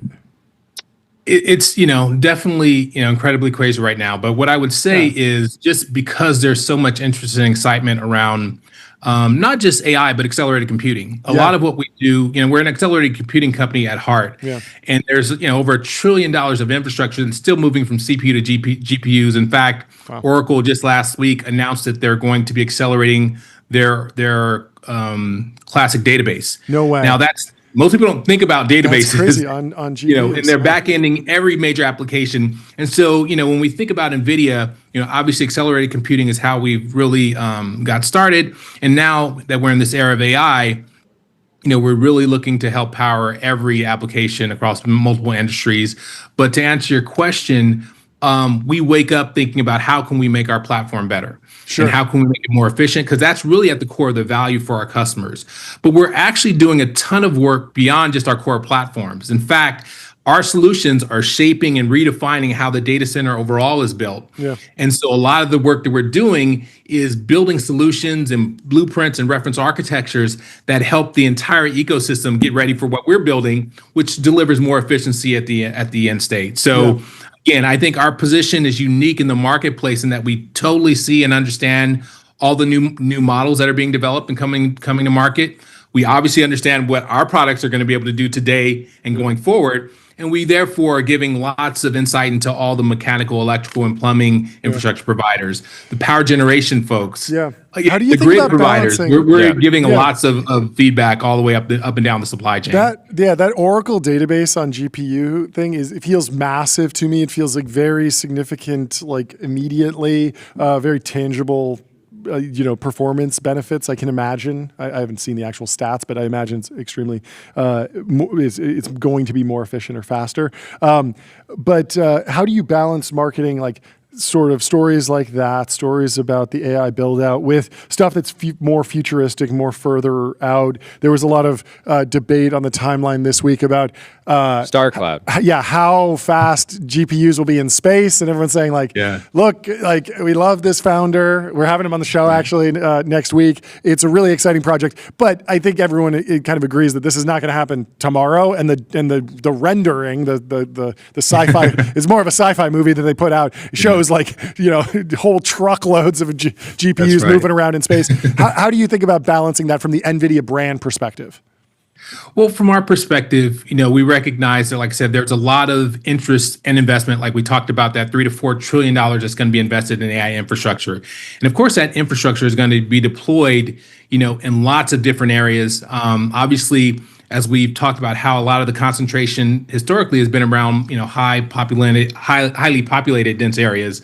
But now we recognize, AI factories can exist anywhere. They can exist anywhere where there's cheap, clean power. And so obviously space is some place where there's lots of renewable energy. Yeah. So, I suspect that will certainly be a place where data centers will land eventually. But right now, we're really focused on how can we help build the infrastructure that's right in front of us and help really deploy that in the most efficient, performant way as possible. And of course, along the way, make sure that we're adding value, because that's really what we're here to do for not just ourselves, but the broader ecosystem.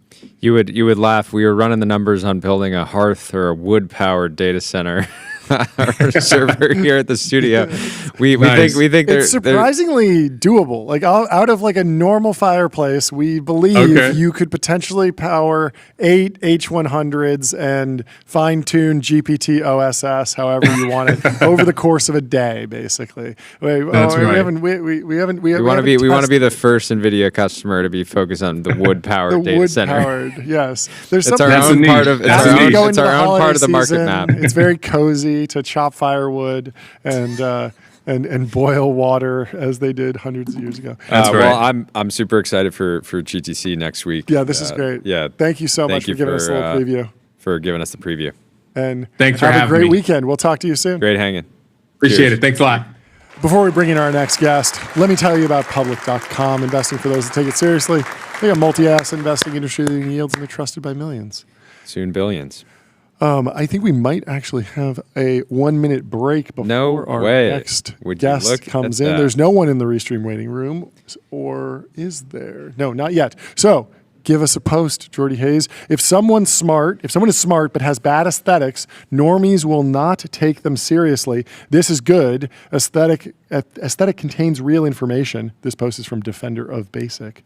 That this category of smart people can't read, and if they gain power, these blind spots will lead to their undoing. I completely botched this reading. This is a mess. Here's another one. Alex Danko. Sundar Pichai said yesterday or a couple days ago, new breakthrough quantum algorithm published in Nature today. Our Willow chip has achieved the first ever verifiable quantum advantage. Willow ran the algorithm, which we've named Quantum Echoes, 13,000 times faster than the best classical algorithm on one of the world's fastest supercomputers. This new algo can explain interactions between atoms in a molecule using nuclear magnetic resonance, paving a path toward potential future uses in drug discovery and materials science. The result is verifiable, meaning its outcome can be repeated by other quantum computers or confirmed by experiments. This breakthrough is a significant step toward the first real-world application of quantum computing, and we're excited to see where it leads. Again, see this positioning, right? It's positioned as an internal science project. Yes. Of course, he's saying it's a step toward the first real-world application of quantum. Did you see what Martin Shkreli said? What did he say? Contrived result, still not faster / advantaged. He's like so bearish. Alex Danko, though, says, I'm sorry if this is a dumb question, but Elon why said congrats. And I think when I see this and I see the algorithm and I see how they're talking about it, it really does feel like, yes, over the next decade, like there could be some really, really powerful niche use cases that are extremely valuable here. It's a good quantum computer, sir. I agree. But one more post before we go. Did you want to explain why quantum computers look like that? Because that's what Alex Danko is asking, and there is an answer. It's because they need to be cooled. They need to be really cold, and so you have to hang it instead of attaching it to the floor. Each layer of the chandelier is colder down to the last one where the quantum computation is taking place. And so you see this chandelier funneling smaller and smaller and colder until you get to the very, very tip. I don't know. Interesting. Well, we have our next guest in the Restream waiting room. Let's bring him in to the TBPN Ultra Dome. How are you doing, Burke? Burke, welcome. Good to see you. Up, guys. What's happening? Huge day. Congratulations on all the news. in the fall ecosystem. Thank you. So today we are doing our inaugural Generative Media Conference. Yes. I'm in the Ferry Building. Very cool. You can probably tell. Beautiful venue. It's a big milestone for us. We thought that generative media really needs its space, and we need to talk about it because it's an extremely big deal, and we thought we would honor this industry by throwing a big event where foundational models are coming here, people from the industry are here. Jeffrey Katzenberg actually, no way, legend. Very cool. That was pretty awesome. Yeah. So what are attendees trying to understand or advance their what are people understanding talking of, about? Yeah.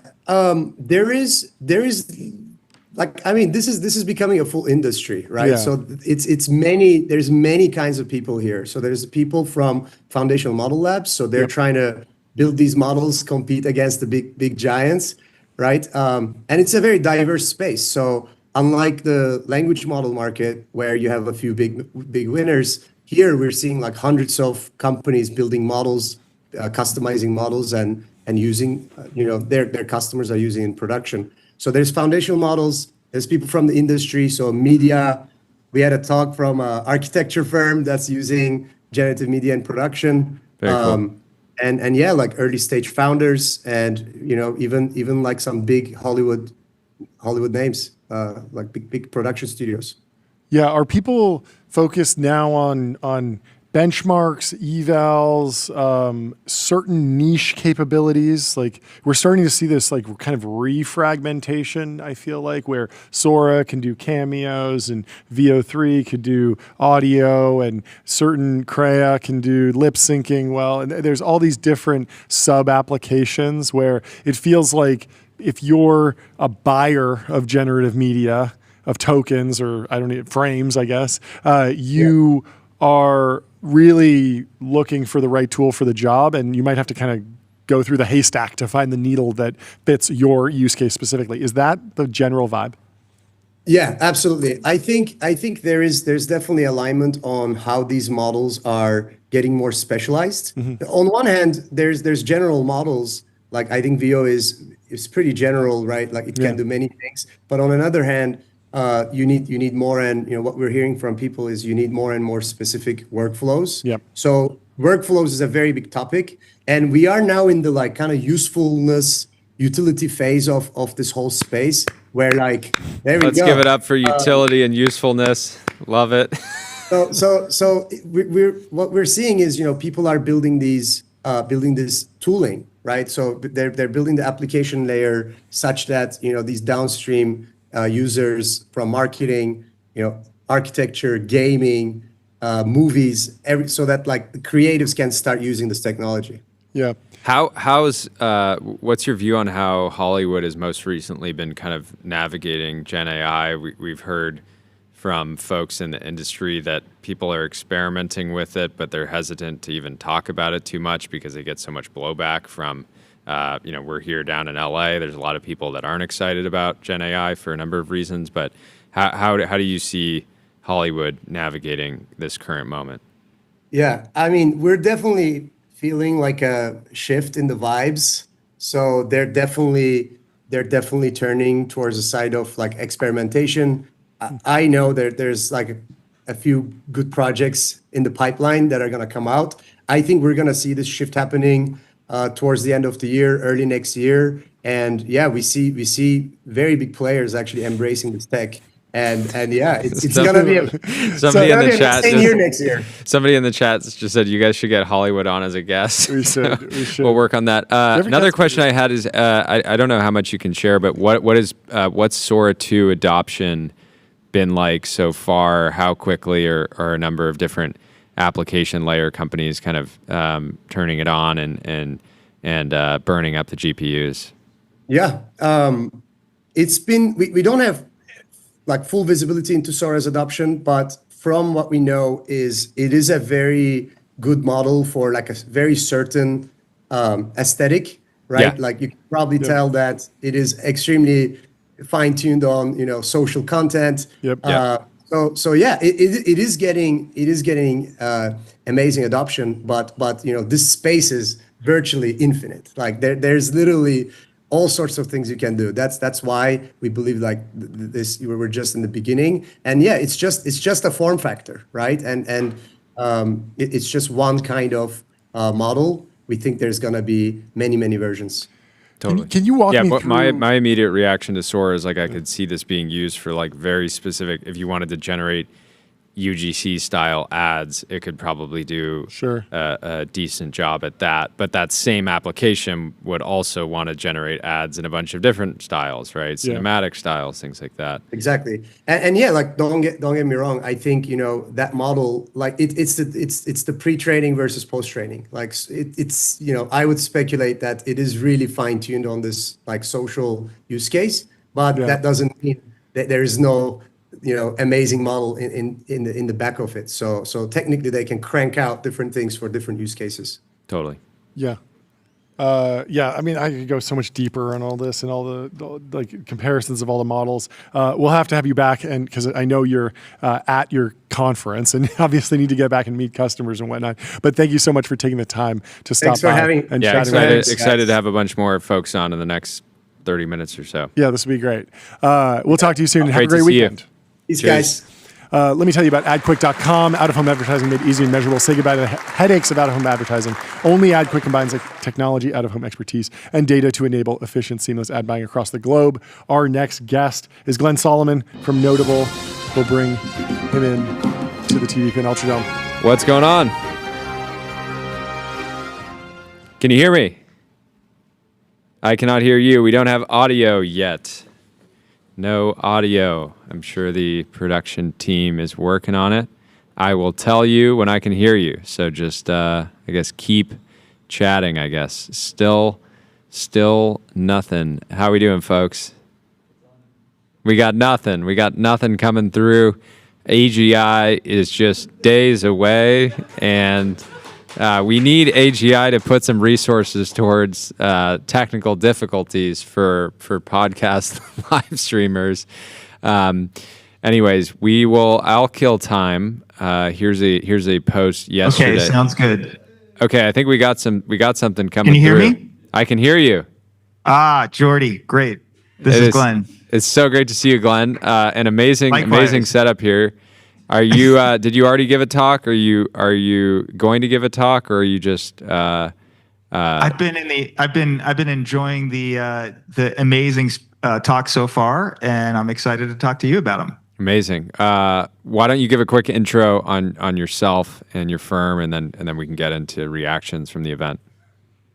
Sure. Yeah. So I'm Glenn Solomon, managing partner at Notable Capital. We've been in business for 25 years. We're a global venture capital firm focused on software infrastructure. And one of the key personas we focus on is the software developer. We backed companies over the years like Vercel recently, HashiCorp, some great businesses that we've been very fortunate to work with. What was the exact moment that you founded the firm? 25 years ago, 2000. No, I know, but like, what was it? 2000? Was it March? Was it during the crash? Like when? Do you remember the month specifically? It was February, so early in the year. So you basically went on a roller coaster. You started up here, and then just. That's actually little known fact, though. It's actually good to found a firm right about then because you don't get. You can deploy in the valley of despair. Wow. Exactly. That is a great timing. Well. Great timing. Amazing. So yeah, walk us through some reactions to the event so far. So it's been really cool to be here. It's the first generative media conference that Val's put on, really their first user conference. And there's about 300 people here, and you can just feel the energy amongst the developers who are building all kinds of amazing applications using generative media. It kind of reminds me, I was lucky enough to invest early in HashiCorp in 2016. I was at their first user conference up in Portland, and there was 150 people in the room. Basically, anybody who wanted to attend could. And it was, a bunch of very intrepid DevOps professionals who saw the future somewhat similar to HashiCorp. And the reason I mention is because 4 or 5 years later, at their user conference in San Francisco, there was 5,000 people. And I think this is the start of something very similar. We're going to see this industry grow dramatically over the next several years, and it would not surprise me if, Dreamforce lookout. This generative media conference is going to be really big over the next several years. I believe it. What Berkay was saying, there's an architecture firm talking at the event on how they're using. What are some of the other maybe more like edge cases, niche use cases that you're seeing? Well, definitely advertising, marketing, your feed on social media, entertainment, education. All of these things people spend dramatic amounts of money today, hundreds of billions of dollars on content production for traditional media. I think that's all going to shift over time. And we're just starting to see the early days of that. But clearly there's going to be a shift because using generative media, you can move much quicker. It's less expensive. You can be much more targeted in what you do. So I think all those industries are in experimentation mode, maybe first, second inning, but it's early. But one of the things I heard about today that I thought was really interesting is really the net new applications that I think are going to come as well, things that don't exist yet today. A good maybe harbinger of that would be like if you've ever been to the Sphere, in Las Vegas, you look at the geometry there and the just sheer size of the place. Traditional media couldn't really solve that problem and create an immersive experience. And so that's a great area where generative media is doing something that couldn't be done in the past. So I think you're going to see both replacement and over time net new. And I think that's why people are so excited about what's going on here today. Makes a lot of sense. Yeah, that's amazing. Well, thank you so much for stopping by the show. We'd love to talk to you more, but yeah, we know the it's a busy day first today. guest appearance from a podium. Yeah, Hey, First Jeff ever. loves the Feeling it. podium. Hey, I'm a longtime listener, first time caller. This has been awesome. Thank you guys. Have Amazing. a Well, great come rest back on of the again day. soon and have fun out there. Give our best to everybody at the event. We will. Will do. Thanks. Good man. Awesome. Cheers. We'll talk to you soon. Let me tell you about Bezel. You got to go to getbezel.com. Just You just need do your it. Bezel Get concierge. a hitter. They're available now to source on you any watch on the the wrist. planet. I'm really definitely pushing our John funniest. to get the Cubitus. I think Oh, it's that'd be time. Green fantastic. dial. Well, I wish I had more time to Yes. give you my full case for it, but we will move on to our next guest. we have Diego Rodriguez from CREA in the Restream waiting room. Welcome to the show, Diego. How are you doing? Welcome. How you What's doing? happening? Talk to me about the AI suite for creatives. I'm particularly interested in this debate between like chopping wood and creating new workflows for specific video generation or AI use versus like trying to instantiate some things on the fly. I always see these like, I made this amazing AI video. Here's how I did it. And it's piecing together like 3 different steps where they fine-tuned on their face and they did a special model that had a beginning and an ending frame, and then they did some sort of control net on top of it, and then they up-resed it. And how are you thinking about actually piecing all the different tools together in a way that it's like the final UI, effectively? I'm here like at the fall conference, and my talk is actually exactly about that. It's Okay, like perfect. I don't know. It's kind of frustrating to see people being like, "This is AI generated. This is not." Dude, it's a new medium. Yeah, like I don't it's care about just that. a new medium. So like whenever I see a frame by say now Hollywood is starting to Sure. toy around with these tools, like the best people tell you like you don't ask them like do you use Photoshop or After Effects or Houdini or AI? It's like, Yeah. dude, all of it. Like this Yeah, was of course. even a dialogue when we were discussing about a certain idea. That's also part of the process of making things. Yep. I think we're far from automating like true storytelling, which is why we need tools. Where's the pencil for the latent space? That's what we need. Yeah. How do you think about what the actual product looks like that people want at each level of scale? Like enterprise is fine with APIs, and they will have a team of software engineers like build the tools exactly that they need. Then the prosumer might be fine with a node-based workflow or something that's a little bit more, fine-tuning parameters under the hood, but then they want something that's maybe repeatable that they can jump in and out of. And then the final consumer wants like, how you see those like dedicated app just the face swapping app. And like face swapping is obviously a feature that should exist in the node-based workflow, in CREA, in a prosumer, in a professional tool. So how do you think about like checking the box on all the features out of the gate versus leaving enough flexibility that your users might get lost because you don't handhold as much? I think that like these barriers are let's call them vestigial concepts from our culture. I think like we think those barriers are there because of where we come from, which is like, okay, we used to have the professional who goes to Photoshop, and everyone that is maybe doesn't need as much control goes to something like Canva. And then if you're just a random person that is toying around with making stuff, then you use a certain iOS app or whatever.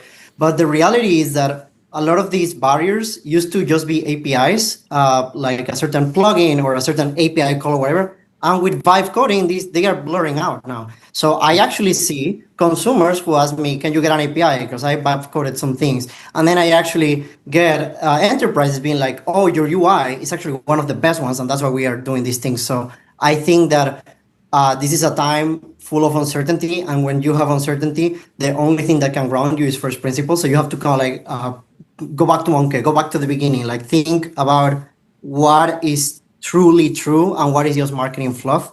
Yeah. So I'm thinking is, do you think images and video are 2 separate products long term? Like Premiere Pro is a different product than Photoshop. They are Yeah. different, and even Lightroom is another product in the Adobe ecosystem. I can imagine it's just pixels. You can clearly put all the tools in one bucket, one app. Adobe didn't. Is that vestigial, or will we see another separation? I think separation will be here in the short term and midterm, because you can argue that like as we advance, there's actually even more separation, right? Like at first, books were only in a certain way, and now there's a myriad of formats and images, and like, can you even do books for for kids where they even have things inside that they are like animations even. So I feel like as we push the medium, and by medium I mean the latent space, forward, we will actually realize that we need way more tools than we thought we needed. And that's why we're starting, like we see kind of like this Cambrian explosion of like, okay, we have ControlNet, we have ComfyUI, we have Kriya, but then in Kriya you can like jump in between tools, and then you can use, say, an image model within many tools. And that's the key part, which is you said it's just pixels. And it's like, yeah, but guess what? Like a song can be represented as pixels if you have a certain frequency diagram. It's just pixels too. So at the end of the day, sheet what we have music. When you scan sheet music, that's pixels.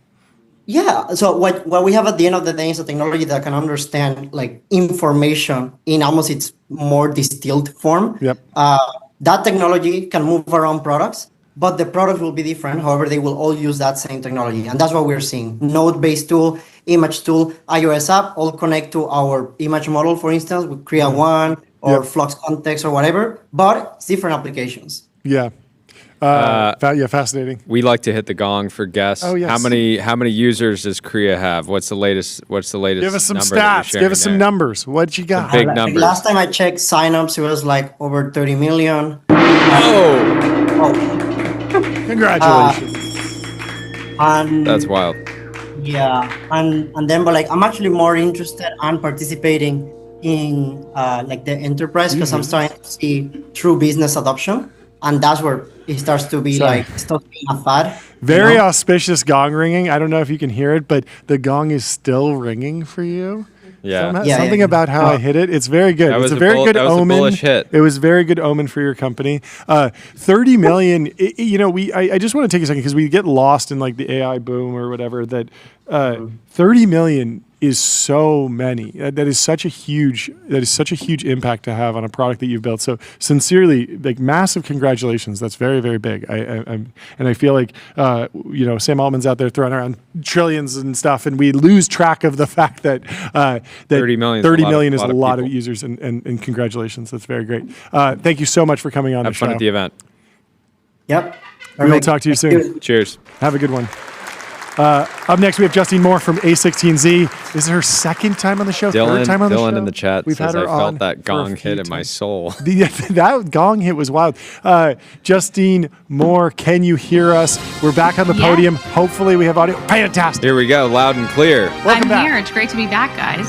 Fantastic. What is new from you? Wait. Open screen time. I want to know how much Sora. This is a good question. Let's see it. Okay. Let's see it.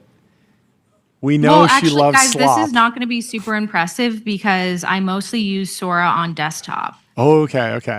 You're a desktop user. I would guess if I had to guess, it's probably like 15 minutes a day. 15 minutes. Okay, in the feed or making stuff, right? I think I like the phone.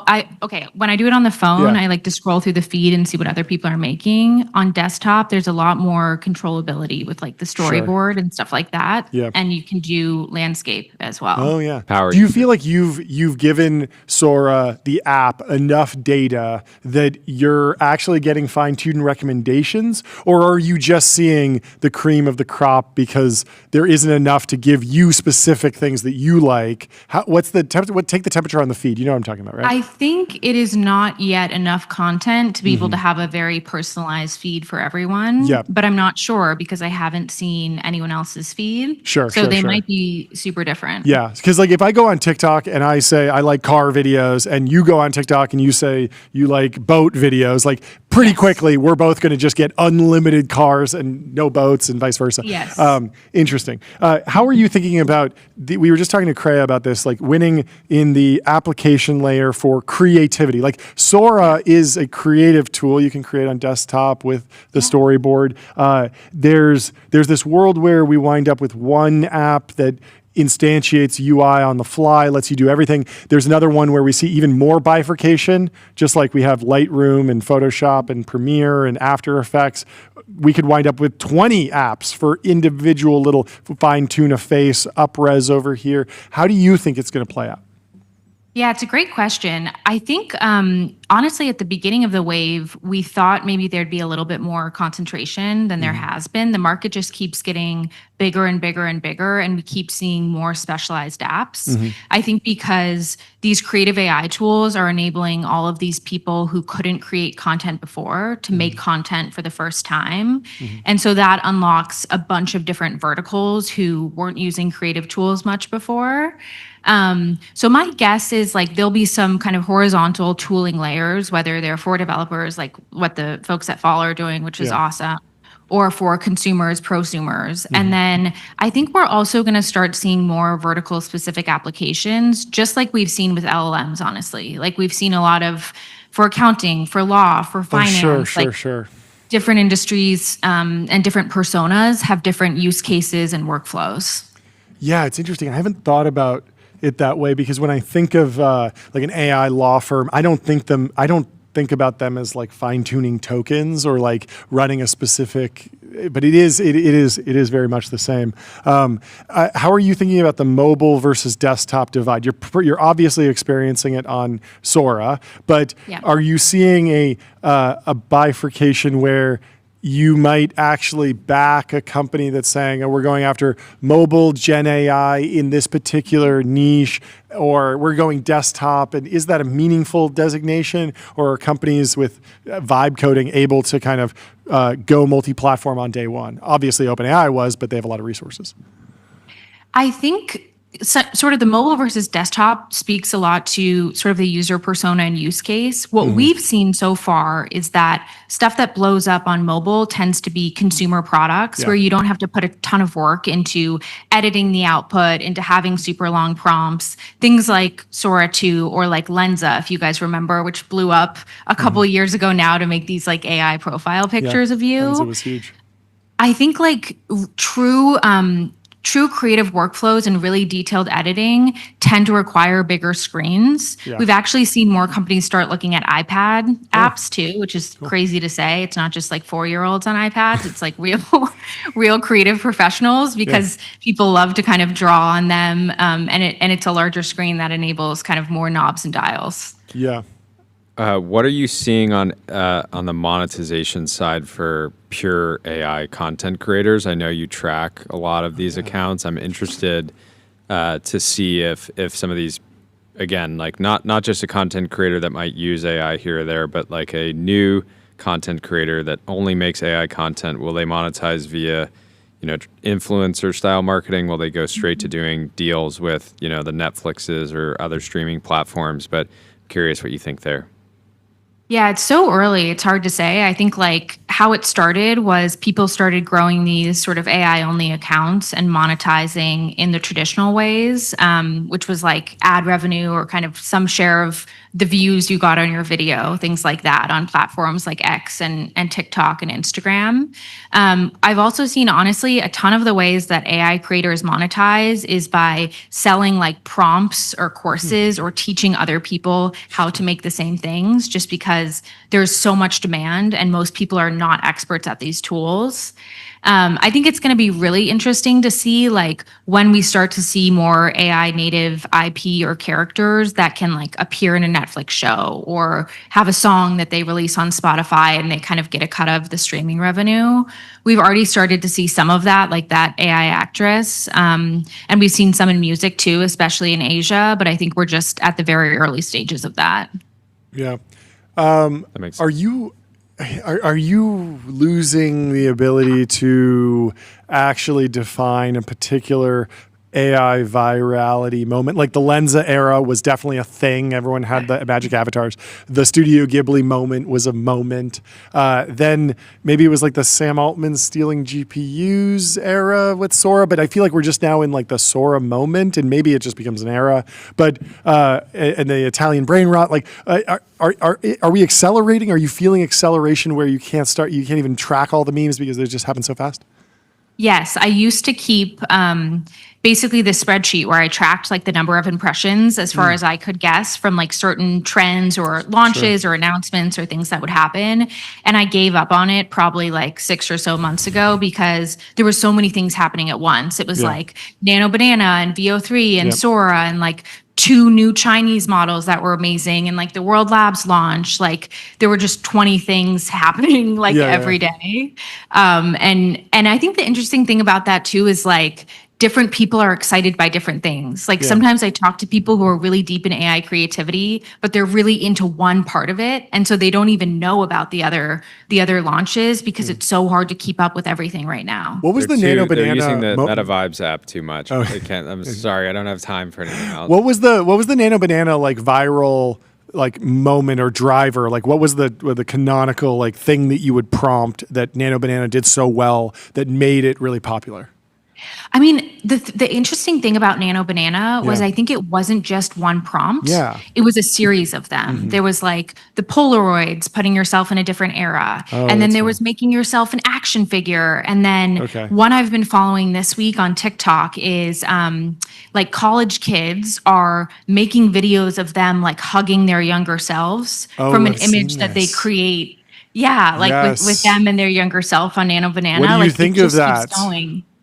I'm not a fan. I think it's nice. I mean, don't we all want to hug our younger self? No, not at all. I'd say toughen up. Yeah. Toughen up. Pull but- up the but bootstrap. now that I'm Pick thinking yourself about up it, by your bootstrap. I would I could make an box AI. I would make an AI Go into video the of mat. my younger me picking myself up by my bootstrap. There you go. Okay, so we're close there. We will be participating in like the next slight iteration of the viral sensation. But no, I won't be hugging myself. That feels very odd to me. You can do a new one of you yelling at your younger self if you want. This is a free idea. Or to start boxing. this. But yeah, I mean, a lot of these are odd. Stephen Hawking at the X Games is odd. A cat steamrolling its way through a house is odd. But I love most of those. But it's important. It is important. Humanity needs these videos. I think we do. I think we do. No, laughing is important. Yeah, laughing is creativity. important. It is creativity. Whoever prompted it was creative. I would not have thought to put Stephen Hawking at the X Games, and someone did. Me neither. What else are people talking about? What are the key like stress points? Are people worried about like AI bubble generally? Is it all just about like, let me find the most efficient inference arbitrage or inference provider, the best AI factory? Like what are the current discussions? I imagine it's not doom anymore. That one's kind of moved on. Yeah. What are people talking about at this particular conference? Yeah, we actually had an investor panel earlier with a bunch of great folks kind of talking about those sorts of things. I think like the bubble question is an interesting one. Yeah. I personally don't think we're in a bubble. I think like just the true demand for the products is massive, and we're seeing companies grow faster than ever before and also retain users higher than ever before. Yeah. A lot of folks, like I'm sure you guys do, have questions about kind of gross margin. I think like we find that margins tend to improve over time, as you've seen in many eras of consumer software, like Amazon and Uber and DoorDash. Like a lot of these companies were gross margin negative or neutral at the beginning, and then kind of become more efficient over time as they scale and unlock various network effects. Yeah. I think where I would be worried we were in a bubble is if the margins were all negative and the retention sucked, because then it's like you're not actually building products that people want and you're raising a lot of money for it. Or if there was only like 100,000 real users or something like that. Totally. Exactly. Which we've seen before in different tech trends. Yeah. Yes. Yeah, no, totally. I mean, yeah, we just talked to Korea. Like 30 million users is like very significant. Like, and ChatGPT close to 1 billion users. Like, it's just accelerating much faster, and the distribution is there. And it's a lot because like Stripe exists. Like you can just actually get $20 a month out of someone pretty easily, and you couldn't do that in 1999. It was just no way. And so you had to say, well, we'll monetize the eyeballs later and we'll do ads and people will pay. And it became this kind of weird circular economy. But now you can just be like, how much value am I delivering to your business? Put down your card and we'll pay for it, or churn, which is great. Well, thank you so much for taking the time to stop by during a busy conference. Second Always ever a podium fun guest. Time chatting with you. I'm honored. Thanks, guys. Yes, we'd love to have you fun back. at the event and give our best to everybody there. Yes. Will Thanks for do. coming on. And just so you know, we're coming for your lunch. We dropped our first market map. I don't know if I you love saw, that. but we I'm gonna dropped a have to check it media. out. We dropped a media market map. So now we're in direct. It's not competition. schizo at all. It's not schizo at all. You know, the competition fuels me, so I'm excited for.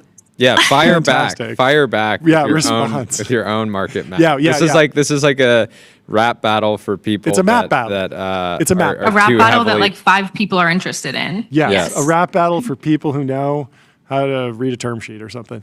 Anyway, thank you so much for stopping by. We will talk to you soon. Great to see you. Have a great Cheers. rest of your day. Thanks, guys. Goodbye. We got to go over to this post from Marvin von Hagen, which is one of the most royal names That's a sick ever. name. This man is destined for greatness.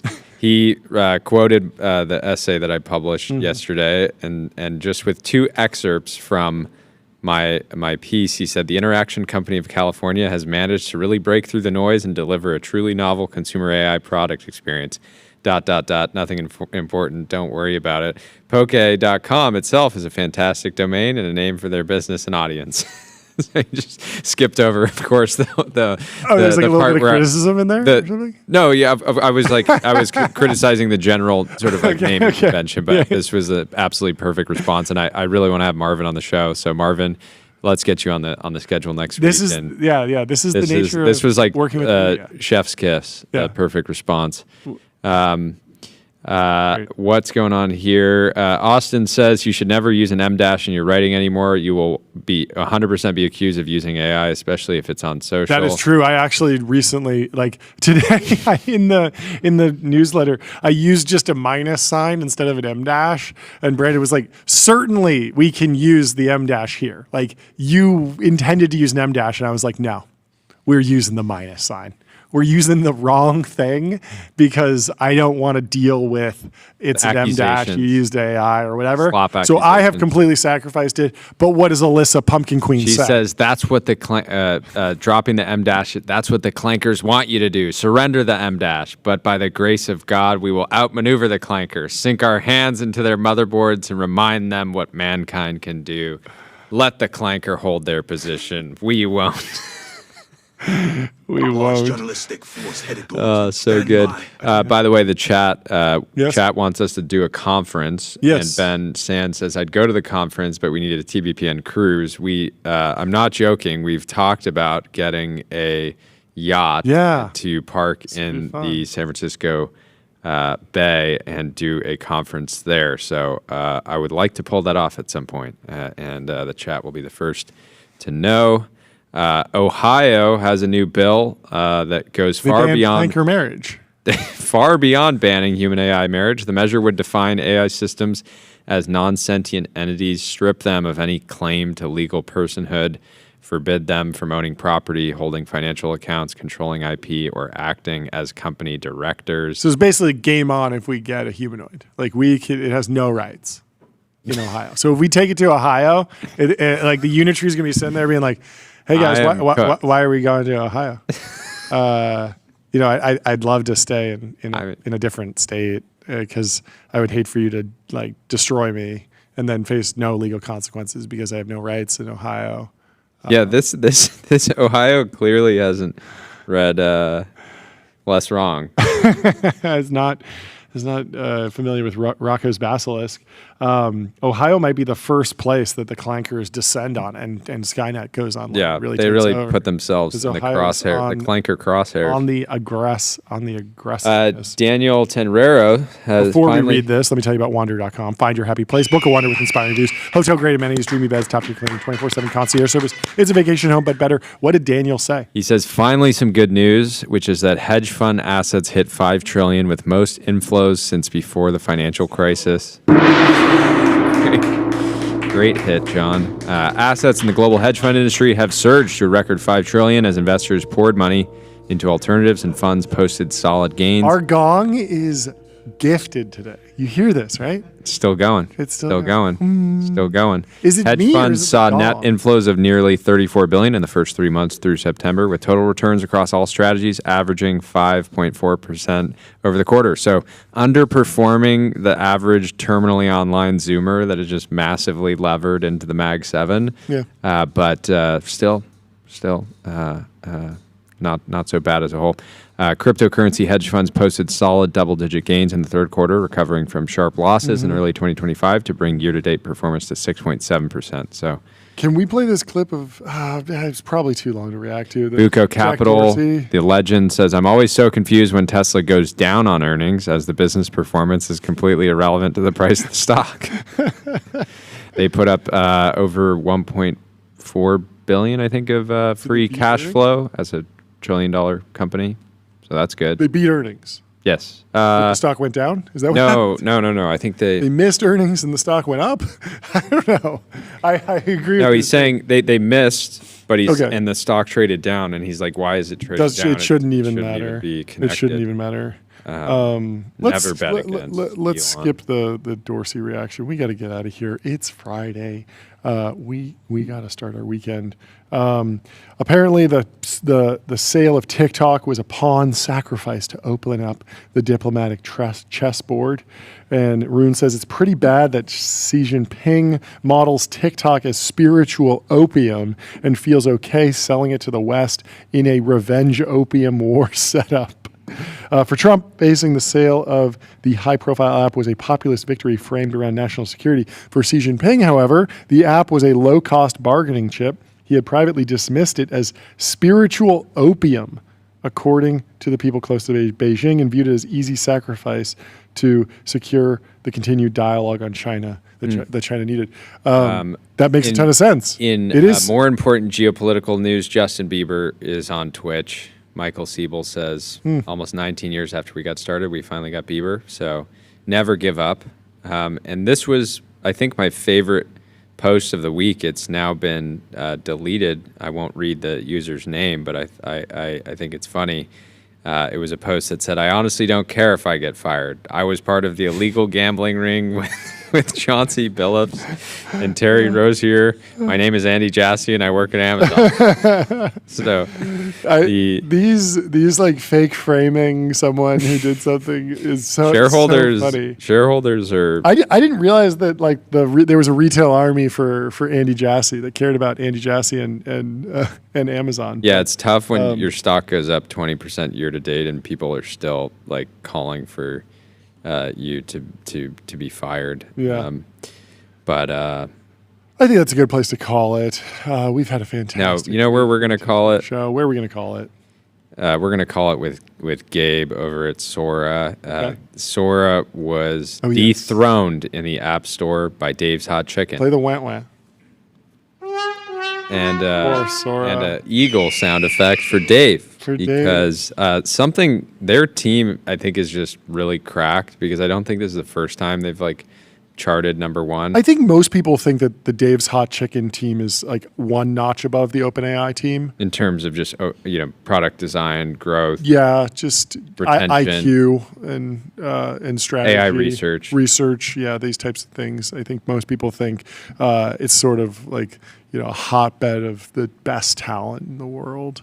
Absolutely. So I'm unsurprised. No, seriously, the Dave's Hot Chicken team must be cooking because something crazy happened in their marketing. Because to go to the top of the charts, even if it's momentum based, that means that they had some campaign that just hit. And it's not like it's the Super Bowl right now. Like they must have had some crazy call to action to get that app to the top of the store. But congratulations to everyone at Dave's Hot Chicken. I'm a huge fan. I order Dave's Hot Chicken all the time. Maybe I should get the app. I usually use DoorDash. Yeah. Never ordered it to the Ultradome. No, I haven't.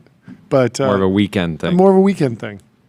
But Dave's Hot Chicken is awesome. Well, highly recommend. It is almost the weekend. Yeah. Weekend for our East Coast audience. If you're on the West Coast, we're gonna continue your lock in. Please stay locked in at least until 5. Hopefully you're not leaving the office at 5 because it just looks bad. Yeah. It's like you just were hanging out. Yeah. trying to get the optics in. But we had a really fun week. Next week is going to be wild as well. I think it's going to be a magnificent week. I think so, too. It's going to be absolutely magnificent. I think it will be magnificent. And I can't wait to be back. So have a wonderful Friday. Have a wonderful Saturday. Have a wonderful Sunday. We'll be counting down the hours until we are going live again on Monday. And thank you for tuning in. Goodbye. Cheers.